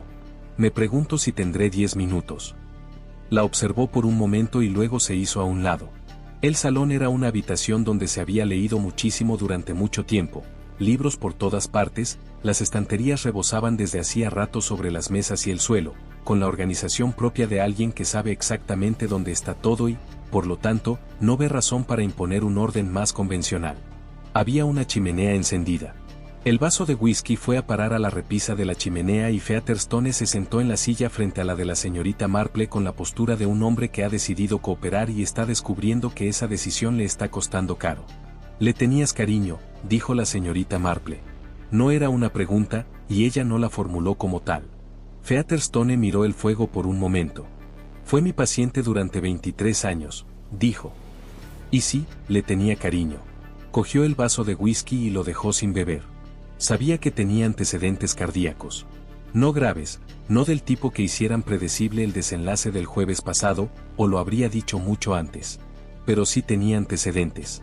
Cuando empeoró, pensé, se detuvo. Pensé que era lo que parecía. Por supuesto que sí, dijo la señorita Marple. Estaba diseñado para tener ese aspecto. Featherstone asimiló esto como quien asimila algo que ya ha asimilado a medias, pero que esperaba que no se confirmara. La aconitina, dijo. Sí. En retrospectiva, la presentación tenía ciertas características, la he estado repasando. Los síntomas periféricos que observé y atribuí al propio evento cardíaco. Había hormigueo, dijo, antes de desmayarse. Lo anoté. Miró sus manos. Lo anoté y lo clasifiqué en la columna equivocada. No podía saberlo, dijo la señorita Marple. Precisamente por eso fue elegido. La miró fijamente. ¿Sabes quién soy? Estoy casi segura, dijo la señorita Marple. Necesito que me cuentes una conversación que tuviste en la reunión. La noche de Navidad, antes de que sucediera. Una mujer se acercó a hablar contigo brevemente, después de que Dorotea se alejara. Hablaste durante unos 45 segundos. Yo estaba al otro lado de la sala y no pude oírte. Featherstone permaneció inmóvil. ¿Te diste cuenta de eso?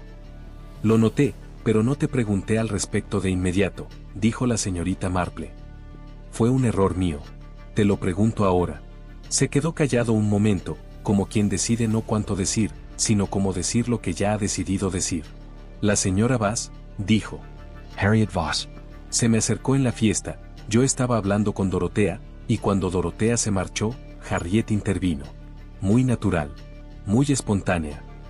Frunció el ceño al oír la palabra, como si reconsiderara su exactitud. Dijo que estaba escribiendo una novela. Una novela de misterio, dijo, o pensando en escribir una, fue una conversación informal, coloquial.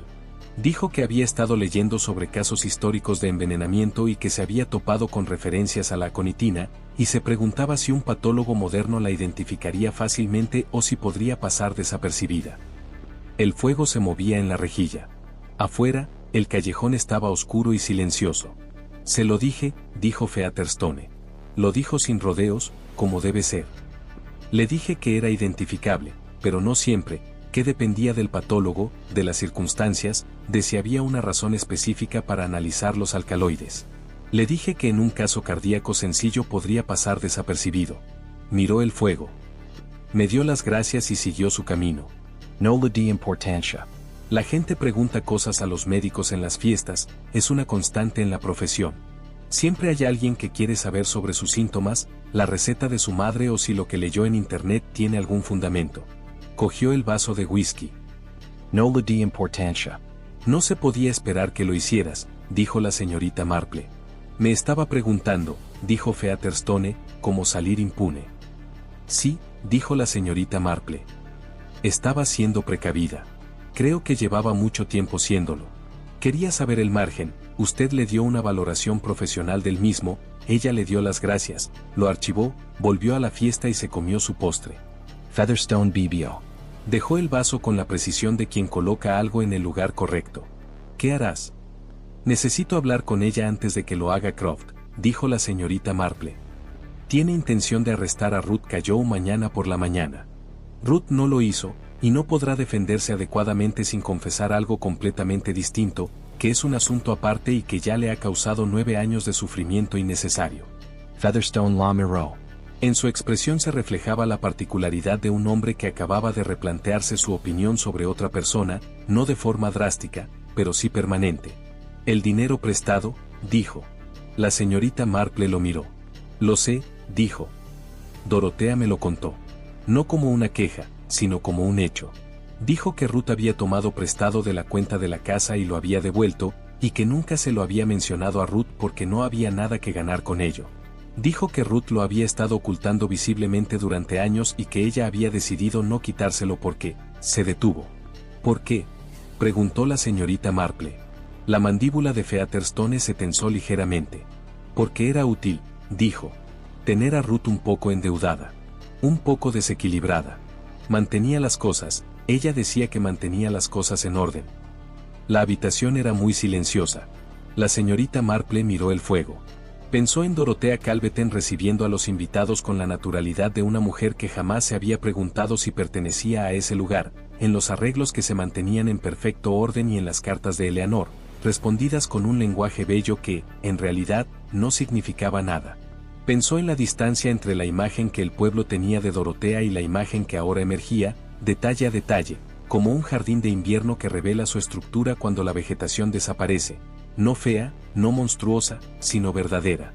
Una mujer que lo organizaba todo, que había dispuesto, con perfecta fluidez, que todos a su alrededor permanecieran exactamente donde ella los necesitaba. No era una villana, dijo la señorita Marple, casi para sí misma. Simplemente era muy hábil en un tipo particular de gestión. Y algunas de las personas que gestionaba merecían algo mejor. Sí, dijo Featherstone, con voz agotada. He estado intentando conciliar esas dos cosas desde el jueves por la noche, la mujer a la que quería y la mujer que, a propósito, hizo sentir culpable a Ruth Cayo. Miró sus manos. Harriet Bass la conocía mejor que yo, quizás. Ella sabía lo que costaba, dijo la señorita Marple. No es exactamente lo mismo, pero es una especie de conocimiento. Se levantó, alisándose el abrigo. ¿Se lo dirás a Croft?, preguntó Featherstone. Primero hablaré con la señora Bass, dijo la señorita Marple. Esta noche, si está dispuesta. Mañana, sin duda, antes de que llegue Croft. ¿Y si ella lo niega? La señorita Marple lo consideró con sinceridad, no como una demostración de consideración, sino porque era una pregunta genuina con una respuesta genuina. No lo hará, dijo. No creo que sea una mujer que niegue las cosas. Creo que es una mujer que ha sido completamente clara consigo misma sobre lo que ha hecho y por qué, y cuando se encuentre frente a alguien que también haya sido completamente clara, no comprenderá el propósito de la negación. Se dirigió hacia la puerta. Sin embargo, puede que quiera ser ella quien elija el momento y la manera. Creo que puedo ofrecerle eso, dentro de ciertos límites. Featherstone la acompañó hasta la puerta. El camino de afuera estaba completamente oscuro ahora, el pueblo silencioso como un lugar que ha asimilado algo difícil y se está tomando su tiempo para superarlo. La señorita Marple, dijo, desde la puerta. La conversación sobre la novela. Me preguntaba, ¿crees que ella había elegido la Navidad antes de venir? ¿O lo decidió al llegar? La señorita Marple observó el oscuro callejón, la escarcha comenzaba a reformarse en el muro de piedra de enfrente, el pueblo se sumergía en su noche invernal. Creo, dijo, que eligió la Navidad hace 3 años, cuando tomó la decisión por primera vez. Creo que esta Navidad en particular se confirmó cuando consultó con el señor Alderton en diciembre. Necesitaba una razón para estar aquí, aunque no fuera la verdadera. La carta del abogado le dio la visita. La visita le dio la reunión. La reunión le dio el pequeño detalle. Se abrochó el botón superior del abrigo para protegerse del frío. Todo estaba ya preparado. Solo tenía que llegar. Featherstone Essentio. Era el gesto de un hombre que aceptaba algo sobre lo que tendría mucho tiempo para reflexionar. Gracias, dijo la señorita Marple. Por contármelo. Sé que no fue fácil. Me preguntó cómo salirme con la mía, dijo de nuevo, en voz más baja, como si quisiera comprobar si la repetición cambiaría su percepción. Y se lo dije. Le dijiste a una mujer en una fiesta lo que cualquier libro de toxicología le habría dicho, dijo la señorita Marple con firmeza. No eres responsable de lo que ella ya sabía. Ella salió al callejón. La escarcha se reformaba bajo los pies con la silenciosa eficiencia de un proceso que no requiere atención ni permiso. Sobre el pueblo, el cielo estaba despejado y muy negro, lleno de estrellas con el brillo intenso de las estrellas en el aire frío. La señorita Marple caminaba sin prisa, sus pasos pequeños y deliberados sobre el camino helado, y repasó todo por última vez: la crema, el jardín, la carta mostrada con calculada transparencia, la conversación de 45 segundos, la botella en el alféizar de la ventana, la observación admirativa de Edwin, Eleanor en Beechcroft Road en enero, la tarjeta de Cheltenham que no se había abierto. Se mantuvo firme. Todo se mantuvo firme, pieza a pieza, la estructura completa intacta. Ella lo sabía. La cuestión ahora era Ruth Cayo, en la cocina de la mansión, sosteniendo un paño, esperando la mañana. Croft llegaría a las 9. Eran las 5:30.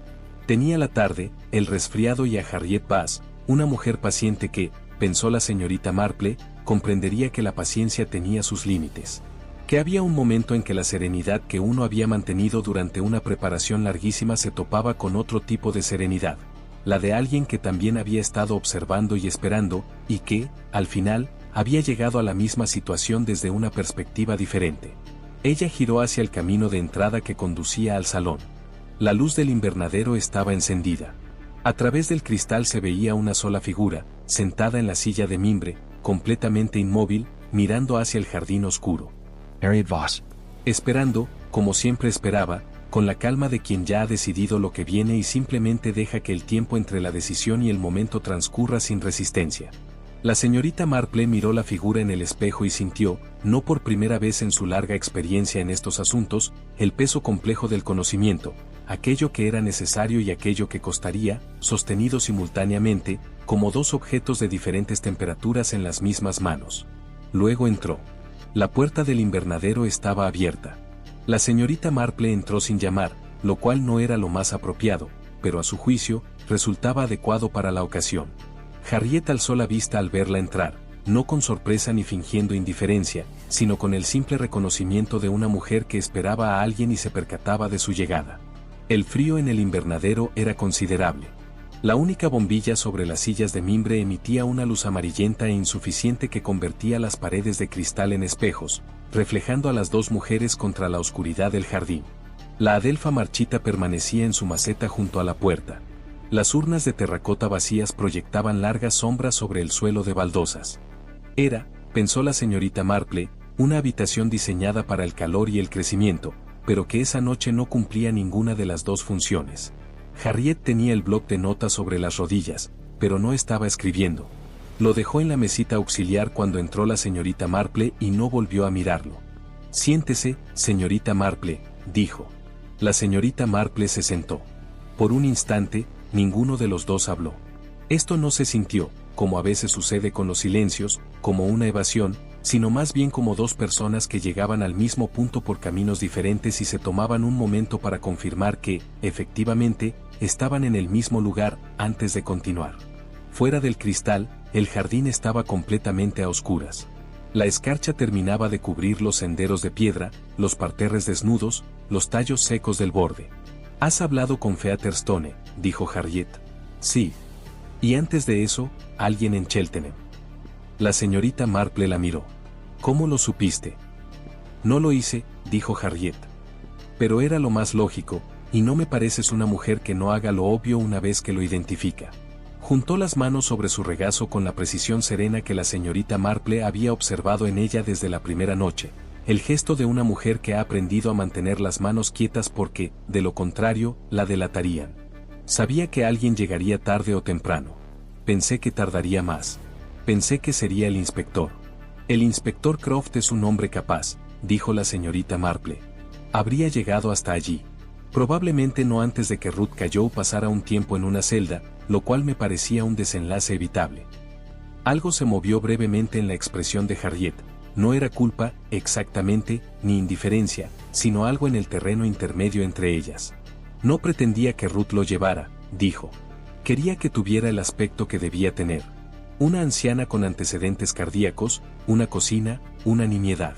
No lo diseñé para señalar a nadie en particular». «No», dijo la señorita Marple. «Pero las circunstancias apuntaban a Ruth, y usted lo permitió». Harriet estaba callada. «Podrías haberlo corregido», dijo la señorita Marple. No con tono acusador, sino como una simple observación, como quien señala un hecho sobre un mecanismo.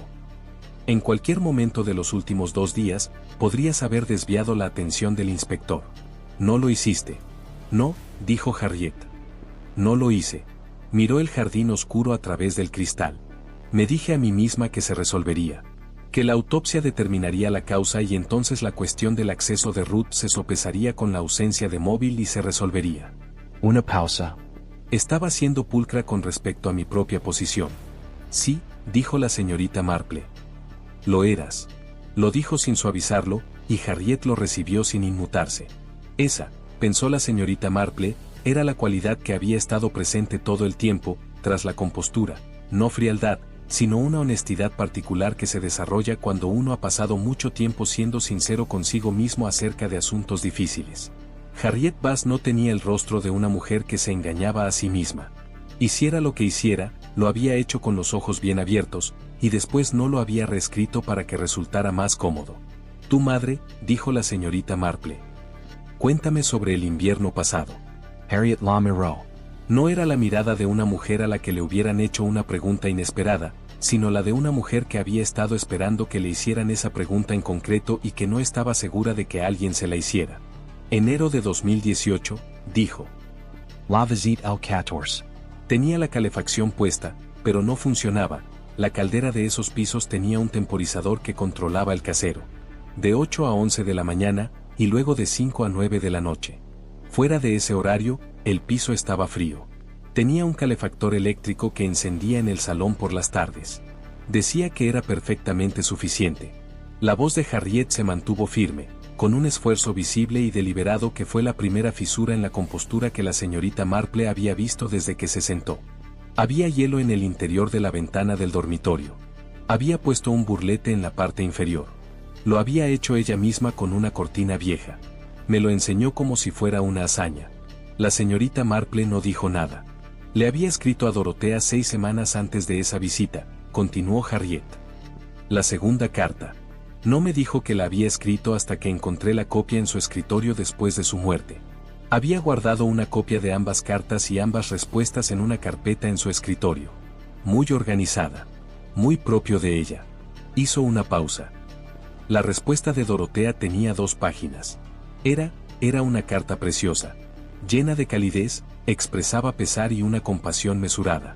Decía que la situación entre las familias era complicada y que esperaba que Eleanor comprendiera que había limitaciones que impedían a Dorotea actuar como su corazón hubiera deseado. Decía que la tendría presente en sus pensamientos. Las manos de Harriet, entrelazadas en su regazo, se apretaron ligeramente. Mi madre tuvo frío en enero de 2018 y Dorotea Calveten la tuvo presente en sus pensamientos. El invernadero estaba muy silencioso. El frío se colaba por los cristales que lo rodeaban por todos lados. Murió en marzo de 2019, dijo Harriet. Yo estaba en Nueva Zelanda. Era un viaje de trabajo que Edwin tenía que hacer y yo lo acompañé porque no habíamos tenido vacaciones en 3 años y mi madre me dijo que fuera, que estaba perfectamente bien, que siempre estaba perfectamente bien. Hizo una pausa. Una amiga de la señora Paulsen le llevó comida durante una ola de frío en febrero.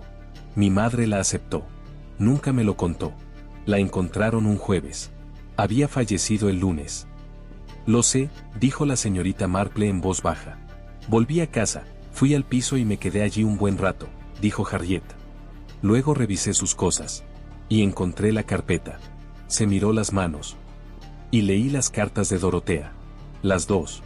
Y comprendí algo que había sospechado, pero que no había entendido del todo, que Dorotea no era una mujer cruel, ni lo había sido nunca, y que esto, lejos de mejorar las cosas, las empeoraba. Una mujer cruel hace algo que sabe que está mal. Dorotea actuaba así porque había organizado el mundo en su mente de tal manera que su comodidad, su posición y su control de las cosas eran simplemente el orden natural, y quienes sufrían en sus márgenes sufrían a una distancia que ella jamás se había molestado en medir. Se detuvo. Miró la Adelfa muerta. Me llevó mucho tiempo, dijo, decidirme. Quiero que lo entiendas. No fue una decisión rápida ni tomada en el dolor. La tomé 18 meses después de su muerte, cuando ya lo había leído todo, reflexionado sobre todo y comprendido claramente lo que estaba decidiendo y por qué. No soy, hizo una pausa, no soy una persona que haga las cosas sin entenderlas. No, dijo la señorita Marple. No lo eres. Cultivé el acónito. Lo he cultivado durante 12 años. Conocía el proceso. Lo dijo con la precisión impasible de quien relata una serie de datos que deben ser expuestos. Consulté al Dr. Featherstone en la fiesta porque quería saber el margen exacto. Conocía la teoría, pero quería una evaluación práctica de alguien que hubiera visto casos cardíacos. Me la dio. Se comportó de forma perfectamente normal y profesional, y no tenía por qué ser de otra manera. La botella en el alféizar de la ventana, dijo la señorita Marple. Valeriana ahora, dijo Harriet. Desde el 28. La original está en el desagüe municipal de Cheltenham. Lo dijo sin satisfacción y sin disculparse. Compré la valeriana en una tienda de productos naturales. Edwin nunca ha distinguido entre una tintura y otra. Cree que todas son igual de improbables, lo que hace que no sienta la misma curiosidad por ninguna de ellas. La señorita Marple la miró fijamente. «¿Sabes que voy a contárselo al inspector Croft?» Harriet volvió la vista. «Sí», dijo. «Ya lo sé». Se quedó callada un momento, no dudando, sino organizándose. Ruth calló, dijo. «Viene mañana a las 9. Sí. Hablaré con él personalmente», dijo Harriet. «Esta noche, si viene. Antes de las 9. Miró el bloc de notas que había en la mesita auxiliar. «Lo he estado escribiendo. Lo que le diré. Me resulta más fácil ser precisa si lo escribo primero». La señorita Marple miró el bloc de notas y pensó en todo lo que le había atribuido durante los 2 últimos días. Notas sobre la carta del abogado, preparativos prácticos, las diversas tareas administrativas de una mujer que gestionaba una visita complicada. Había sido esto. Una declaración, preparada con esmero y paciencia, con la letra pequeña y pulcra de una mujer a la que le resultaba más fácil ser precisa si la escribía ella misma primero. «¿Puedo preguntarle algo?», dijo la señorita Marple. Harriet inclinó la cabeza. La carta del abogado, la impugnación del codicilo. ¿Acaso algo de eso fue real? ¿O fue simplemente el mecanismo para estar aquí? Harriet lo consideró un momento con la seriedad que merecía. «Ambas cosas», dijo. «El daño que se le hizo a mi madre fue real. La vía legal es real, el señor Alderton cree que el caso tiene fundamento. Tengo la intención de seguir adelante, pase lo que pase». Miró el cristal oscuro. Quería que Dorotea lo leyera. Quería que supiera que no estaba terminado. Quería ver su rostro. Hizo una pausa. «Sí, vi su rostro. Lo leyó en su escritorio, me miró, adoptó una expresión de pesar y dijo que sus abogados lo revisarían el año que viene». Guardó silencio un instante. Nunca iba a ser diferente de lo que era. Lo sabía. Siempre lo había sabido. Eso no cambiaba nada. «No», dijo la señorita Marple. «No pensé que lo haría». Se levantó de la silla de mimbre, lo que requirió un breve y laborioso ajuste, propio de diciembre, el frío y 74 años de vida. Harriet no le ofreció la mano, lo cual fue lo correcto. La señorita Marple no era de las que agradecían la ayuda.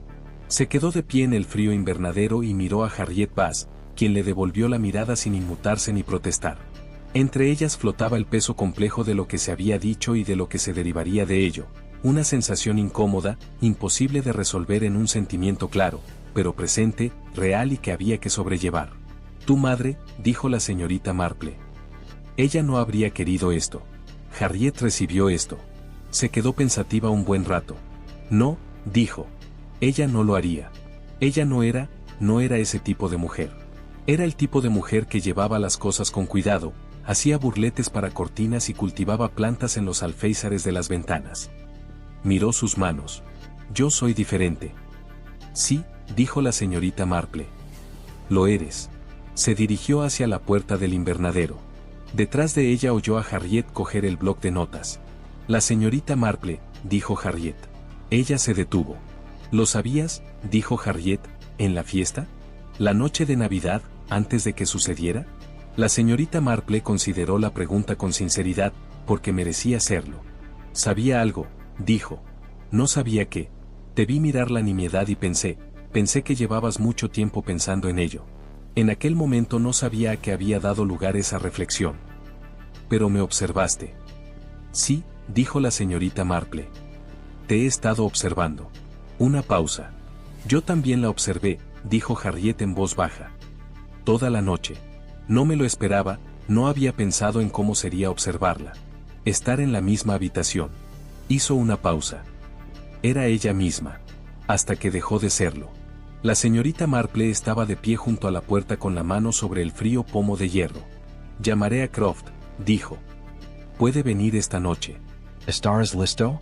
«Llevo preparada desde hace bastante tiempo», dijo Harriet. La señorita Marple salió por la puerta del invernadero a la fría noche, y la puerta se cerró tras ella con un sonido apenas perceptible y definitivo en el silencio. La escarcha cubría ya todo el jardín, cada superficie estaba sellada, inmóvil y brillaba tenuemente a la luz que entraba por el cristal del invernadero a sus espaldas.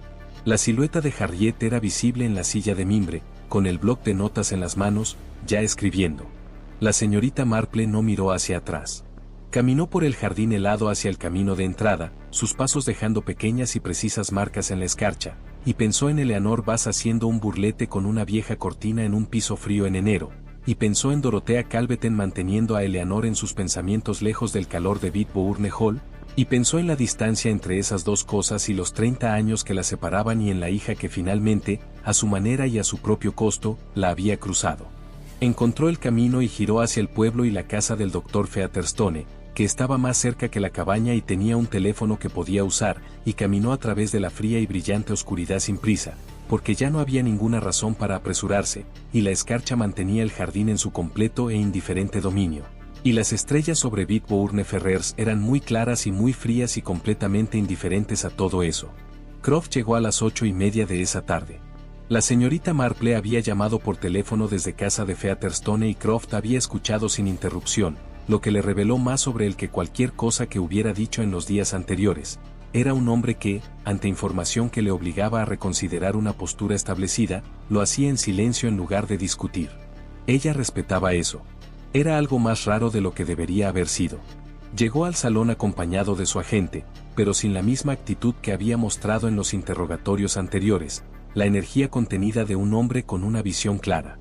Ahora tenía un semblante diferente, más tranquilo y cauteloso, como el de alguien que se enfrenta a algo que no ha visto antes en esa configuración y se toma su tiempo para comprender su naturaleza antes de actuar.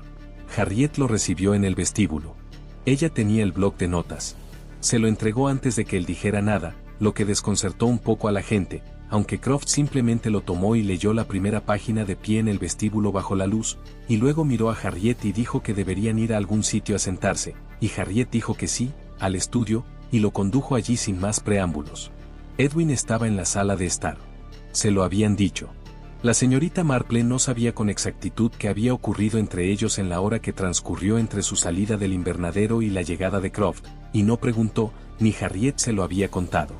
Lo que pudo ver, al pasar por la puerta de la sala de estar de camino a reunirse con Constance en la cocina, fue a Edwin sentado en la silla junto a la ventana, con las manos sobre las rodillas y la particular quietud de un hombre que ha recibido algo enorme y lo sostiene con sumo cuidado para evitar que se rompa aún más. No levantó la vista cuando ella pasó. Ella no lo molestó. Ruth Cayow estaba en la cocina. No le habían explicado por qué Croft había venido esa noche en lugar de mañana por la mañana, solo que había venido. Que algo había cambiado y que debía quedarse en la cocina a esperar. Constance estaba con ella. Estaban sentadas en lados opuestos de la mesa de la cocina, con el té entre ellas, y el rostro de Ruth reflejaba el de una mujer a la que le habían dicho tantas veces que esperara en los últimos 2 días que la espera se había convertido en una especie de condición permanente, y que ya no sabía qué esperaba ni qué forma tendría el final. La señorita Marple entró y se sentó. Ruth la miró. «No fuiste tú», dijo la señorita Marple. «El inspector sabe que no fuiste tú. Por eso está aquí esta noche». Ruth la miró fijamente durante un largo rato. Luego, miró la mesa. Sus manos, que habían estado 3 días acariciándola, estaban completamente inmóviles. En su rostro se reflejaba algo que no se correspondía con ninguna expresión reconocible. Era la compleja transformación de una persona que ha cargado con un peso que se ha arrebatado sin previo aviso y que descubre que su ausencia no es el simple alivio que había imaginado, porque lo ha llevado durante tanto tiempo que se ha convertido en algo estructural. «Lo pedí prestado», dijo. «De la cuenta de la familia. Hace 9 años. 200 libras. Lo devolví». «Sí», dijo la señorita Marple. «Lo sé». Ruth la miró fijamente. «¿Cómo?» «Lo deduje», dijo la señorita Marple. Por su actitud cuando el inspector estaba en la habitación. No le asustaba que la acusaran de algo que no había hecho, sino que le asustara que le preguntaran sobre lo que sí había hecho, y que se confundieran una cosa con la otra. Hizo una pausa. ¿Qué es exactamente lo que habría ocurrido si las cosas hubieran seguido su curso? Ruth asimiló esto. Ella lo sabía, dijo. No era una pregunta. Sí, dijo la señorita Marple. Ella lo sabía. Ruth apretó la mandíbula. Nunca lo dijo. No, dijo la señorita Marple. No lo hizo. Un largo silencio. La cocina conservaba su calidez y el aroma de los últimos días, té, tostadas y los restos de una reunión navideña que ahora parecía muy lejana. Fuera de la ventana, la escarcha aprisionaba el jardín. Desde algún lugar más profundo de la casa, se oían voces bajas e indistintas. Ruth dijo, ¿lo guardó? ¿Lo sabía y no lo dijo? La señorita Marple consideró la cuestión con la atención que merecía. Creo, dijo, que le resultaba útil que el asunto quedara sin resolver. Que tenía un propósito. Lo expresó con la mayor claridad posible, porque Ruth Cayow había pasado 22 años siendo manipulada por alguien que se encargaba de todo, y merecía, al final, una explicación clara de lo que había sido eso. No creo que le deseara ningún mal. Creo que simplemente le resultaba conveniente ese arreglo. Ruth permaneció callada durante un buen rato. Cranston sirvió más té del que nadie quería, dejó la tetera en silencio y miró por la ventana. 22 años, dijo Ruth. Yo cuidé esta casa. La cuidé bien. La reunión, ella la organizó durante 31 años, y los últimos 22 fueron míos. Las nimiedades. Todo. Se detuvo. Y ella guardaba mis 200 libras como si nada en su bolsillo. Sí, dijo la señorita Marple. Lo hizo. La lloré, dijo Ruth. No con tono acusador, ni fingiendo, sino simplemente afirmándolo, como quien expone un hecho que se ha vuelto complejo. La lloré sinceramente. Lo sé, dijo la señorita Marple. Eso era evidente. Era lo más cierto de todo este asunto. Ruth la miró. Por primera vez en 3 días, sus ojos no expresaban nada, ni inocencia, ni dolor, ni la forzada compostura de una mujer que lidia con una culpa ajena. Simplemente estaban cansados y claros, y miraban a la señorita Marple con la franqueza de alguien que ya no quiere seguir cargando con problemas. ¿Y ahora qué?, dijo ella. El inspector tendrá que ocuparse de varias cosas, dijo la señorita Marple. Tendrá que prestar declaración sobre lo que vio, lo que hizo y lo que recuerda de la tarde de Navidad. Será sencillo. Hizo una pausa. El otro asunto, las 200 libras, creo que no tiene por qué formar parte de esto. No es relevante para la investigación. Ruth asintió lentamente. Después de eso, dijo la señorita Marple, depende bastante de usted. Croft fue a buscar a la señorita Marple a las 10 en punto, después de que un agente se llevara a Harriet al coche, le dieran a Edwin el nombre de un abogado y dejaran la sala de estar vacía. Se quedó en el umbral de la cocina y miró a la señorita Marple con la expresión de quien hace una última valoración. Me gustaría saber, dijo, ¿cuánto de esto comiste la noche de Navidad? Muy poco, dijo la señorita Marple con sinceridad. Una impresión. La sensación de alguien que ha estado pensando en algo durante mucho tiempo. Y no dijiste nada. No tenía nada que decir, afirmó. Una impresión no es información. Necesité varios días y numerosas conversaciones para obtener información. Croft lo pensó. La conversación con Featherstone. En la fiesta. Lo noté. No le di seguimiento de inmediato. Fue un error por mi parte. La miró fijamente. Si hubieras continuado el seguimiento el día después de Navidad. Ruth Cayow no habría pasado 2 días cargando con lo que cargó, dijo la señorita Marple. Sí. Ese es el precio de mi error y soy consciente de ello. Croft recibió esto. Era un hombre justo, pensó ella, lo suficientemente justo como para aceptar una confesión directa sin insistir más. La botella, dijo él. La botella de tintura. Dijo que la reemplazó el 28. Sí. En Cheltenham. No encontrarás el original. No. Miró su cuaderno. 3 años de preparación. Al menos, dijo la señorita Marple. Posiblemente desde la muerte de su madre, que fue en marzo de 2019. La preparación activa, la extracción, el almacenamiento, tal vez 18 meses antes de esta Navidad. Y vino aquí con una carta de un abogado como excusa. La carta era auténtica, declaró la señorita Marple.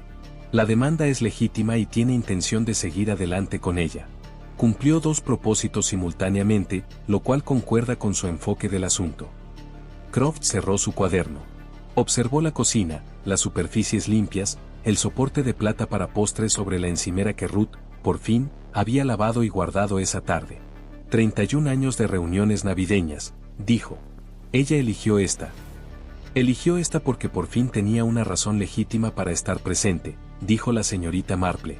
Sin la carta del abogado, no tenía ningún medio para asistir a la reunión. No habría podido presentarse en la casa de forma creíble. La vía legal le dio acceso y un motivo evidente que llamó la atención. Hizo una pausa. Es muy inteligente. Usó todo lo que tenía a su alcance, incluida la verdad. Croft asintió una vez, con el gesto de quien da por terminada una parte de su trabajo. Se despidió y salió por el vestíbulo. Poco después, la señorita Marple oyó el coche en el camino de entrada, y entonces quedó todo en silencio. Philip Calveten concretó la venta del bosque en marzo, tras un periodo de incertidumbre legal durante el cual dos bufetes de abogados intercambiaron correspondencia con la formalidad propia de quienes cobran por horas. En noviembre, las 40 hectáreas de bosque oriental se convirtieron en los cimientos de 14 casas unifamiliares con un entorno que, según el folleto del promotor, tenía un aire semi-rural. Agnes gestionó el proceso con la competencia que demostró ser su sello innato, y Philip comprobó que el alivio económico era real y que la culpa asociada era manejable y disminuía mes a mes, como suele ocurrir cuando la culpa no se examina con regularidad. Ruth Cailloux dejó la mansión en febrero. No dejó ninguna dirección postal en el pueblo, aunque Constance recibió una postal en abril desde Dorset, una vista de la costa, 4 líneas escritas a mano por Ruth, que decía que había encontrado trabajo con una familia en la Inn Regis que necesitaba a alguien para administrar una casa grande, que el aire marino era agradable y que ella estaba, la palabra subrayada una vez, bien. Constance le leyó la postal a la señorita Marple por teléfono y le dijo que se alegraba, y la señorita Marple dijo que también se alegraba, y lo decía en serio. El doctor Featherstone se jubiló en abril. Les dijo a sus pacientes que ya era hora y, cuando Constance le preguntó, le comentó que le había costado recuperarse del invierno. Se mudó a Edimburgo, ciudad que siempre había considerado su hogar y a la que nunca había regresado del todo. Si el regreso lo había hecho feliz era algo que Constance desconocía y que la señorita Marple sospechaba que era demasiado pronto para determinar. Harriet Bass fue acusada en enero. El caso, cuando llegó a los tribunales en septiembre, recibió una cobertura mediática nacional con la intensidad particular que estos periódicos reservan para los crímenes que resultan comprensibles a nivel nacional, no aleatorios, no monstruosos, sino arraigados en relaciones, en la historia y en el tipo de resentimiento acumulado que los lectores podían, incómodamente, comprender. La cobertura describió a Harriet como serena en todo momento, lo cual era cierto. Edwin se sentó detrás de ella todos los días del juicio. Si se trataba de amor, lealtad o una demostración de lealtad que se transforma en amor a través de la actuación, no era algo que los periódicos consideraran, y, según pensaba la señorita Marple, no era algo que tuviera una respuesta sencilla. La impugnación del codicilo quedó suspendida a la espera del proceso penal. El abogado de Harriet indicó que se reanudaría. La señorita Marple regresó a St. Mary Mead el 29 de diciembre, tras haberse quedado 2 días más de lo previsto, lo cual Constance recibió como regalo sin mencionarlo como tal. El tren desde la parada de Bitbourne Ferrers llegó puntual, lo que, después de todo, resultó un tanto decepcionante. Se sentó en el carruaje y observó cómo el paisaje de Oxfordshire desfilaba ante la ventana. La escarcha aún cubría los campos, el cielo tenía el mismo color gris plomizo pálido que había tenido durante una semana, los setos estaban desnudos, la luz era tenue y los huesos de las cosas eran visibles sin su cobertura. Pensó en Dorotea Calveten, de quien el pueblo seguiría hablando como una gran dama, porque la conocían desde hacía 30 años y lo que se sabe durante 30 años no se revisa fácilmente, ni siquiera cuando la revisión está justificada. Pensó que esto no era del todo erróneo. Dorotea había sido, en muchos sentidos, exactamente lo que el pueblo creía. Aquello que también era cierto sobre ella no anulaba lo que sabían. Simplemente ocupaba el mismo lugar, lo cual resultaba incómodo y, según la experiencia de la señorita Marple, era la norma. Pensó en Eleanor Bass cultivando plantas en el alféizar de una ventana en Cheltenham, manteniendo vivo el jardín de su madre en el único espacio disponible para ella, y en Harriet cultivando todo lo que Eleanor había cultivado en su propio jardín de una manera que ahora se comprendía como algo más que horticultura, una forma de fidelidad, una manera de mantener presente a una persona, un cuidado prolongado de algo que no debía dejarse morir. Pensó en el acónito, en sus raíces y en lo que contenían, y en lo que significaba que la misma planta pudiera ser a la vez el cultivo y el fin, que pudiera cultivarse durante 12 años en fiel continuación del jardín de una madre y también ser el instrumento de la decisión tomada 18 meses después de que esa madre fuera encontrada tras 3 días en un piso frío en marzo. No creía que estas cosas se resolvieran de forma satisfactoria. Ni siquiera lo esperaba. En Oxford, una mujer subió al vagón con 2 niños y mucho equipaje, y el vagón se llenó del ruido y el movimiento de la vida cotidiana que volvía a su curso. La señorita Marple apartó su bolso del asiento de al lado, hizo sitio, miró por la ventana el paisaje que pasaba y pensó en lo único que no había resuelto y que no esperaba resolver. La tarjeta de Cheltenham. La tarjeta de Navidad que Dorotea sostuvo durante un largo instante y luego colocó en la repisa de la chimenea junto con las demás, sin abrir. La última tarjeta de Eleanor a su hermana, enviada en diciembre antes de su muerte. La señorita Marple había calculado la fecha y estaba bastante segura de ello. Entregada, recibida, conservada, colocada y nunca abierta. Ella no sabía qué contenía. No sabía si se trataba de una última súplica, otra petición, un simple saludo estacional mantenido por costumbre, o algo completamente distinto, un último intento por recuperar lo que se había perdido 30 años antes, un acercamiento a la distancia que Dorotea, al no abrirla, finalmente había rechazado por última vez. Ella jamás lo sabría. Nadie lo sabría ahora, porque nadie lo había abierto, y se había perdido con la limpieza de la casa, o con el incendio, o con la eliminación habitual de los papeles acumulados de una mujer fallecida, y lo que Eleanor le hubiera escrito a su hermana aquel diciembre pasado era tan privado y tan inédito como la propia Eleanor. La señorita Marple contempló los pálidos campos invernales. Era posible, pensó, que la tarjeta no contuviera nada significativo. Que se tratara simplemente de un saludo navideño y que ella le estuviera dando una importancia que no tenía. También era posible que hubiera sido aquello que, dicho sea de paso, podría haber cambiado algo. Ella no sabía cuál.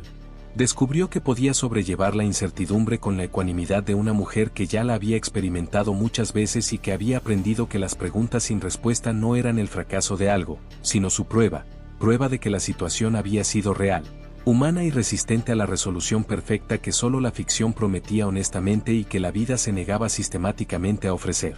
El tren avanzaba a través del paisaje pálido. La señorita Marple juntó las manos sobre su regazo y miró por la ventana, y la escarcha cubría los campos a ambos lados, y Bitbourne Ferrers quedó atrás, y ella se fue a casa. Epílogo. La iglesia de St. Mary Mead la recibió de vuelta sin ceremonias, que era exactamente lo que ella quería. El taxi que venía de la estación giró hacia el camino conocido a las 4:30, y el pueblo hacía lo que siempre hacía a esa hora a finales de diciembre, se replegaba ante la oscuridad temprana, las luces se encendían en las ventanas, la oficina de correos ya estaba cerrada. El coche del vicario aparcado frente al salón parroquial indicaba alguna reunión que se comentaría con distintos grados de precisión en las mesas del desayuno de la mañana siguiente. La señorita Marple lo observó todo a través de la ventanilla del taxi con la sensación que siempre tenía al regresar, que no era del todo alivio ni del todo amor, sino algo que participaba de ambos. La particular comodidad de un lugar que conocía desde hacía tanto tiempo que conocerlo se había vuelto indistinguible de ser conocido por él. Su casita estaba fría, como siempre después de una ausencia, y se dedicó a las tareas habituales del regreso: encender la calefacción, preparar la tetera, revisar el pequeño montón de correo que su vecina, la señora Harley, había recogido y dejado sobre la mesa del recibidor con una nota que decía que el pestillo de la puerta del jardín se había atascado y que ya lo habían arreglado. La señorita Marple leyó la nota con sincera gratitud y se propuso llevarle algo a la señora Harley de la tienda del pueblo a la mañana siguiente. Preparó su té, lo llevó a la sala de estar, se sentó en su sillón habitual junto a la ventana y contempló el jardín familiar bajo los últimos rayos de luz, y se permitió, por primera vez desde la noche de Navidad, simplemente estar cansada. Era un cansancio sobrio, sobre todo. De ese que llega cuando algo ha llegado a su fin. No era cómodo, porque el final no había sido cómodo, pero sí completo. Había una diferencia entre algo resuelto y algo terminado, y ella había aprendido, a lo largo de su vida, a no confundirlos. Lo que había sucedido en Bitbourne Ferrers había terminado. No estaba, ni estaría, resuelto. Pensó en Harriet en el coche patrulla, en el agente que no había sabido qué hacer. Pensó en las manos de Edwin sobre sus rodillas en el salón de la mansión.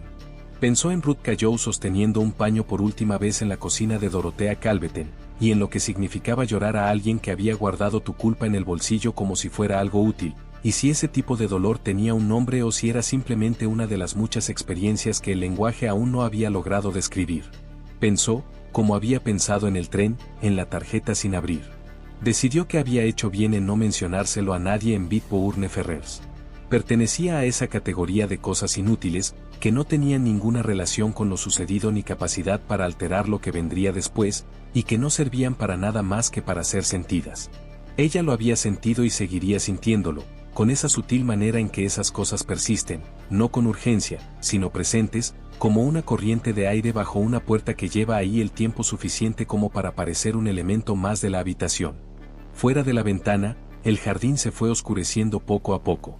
La última luz abandonó el cielo de esa manera tan particular que tiene lugar a finales de diciembre, no de forma dramática, sino con la tranquila constancia de algo que lleva haciéndolo mucho tiempo y no ve la necesidad de darle más importancia de la que tiene. Pensó en Eleanor Vaz, pues esperaba seguir pensando en ella durante un tiempo. No con culpa, no había nada de lo que pudiera sentirse culpable, sino con el peso específico de una mujer que había dedicado su vida a observar el precio que se paga por ser un elemento secundario en la vida de otros.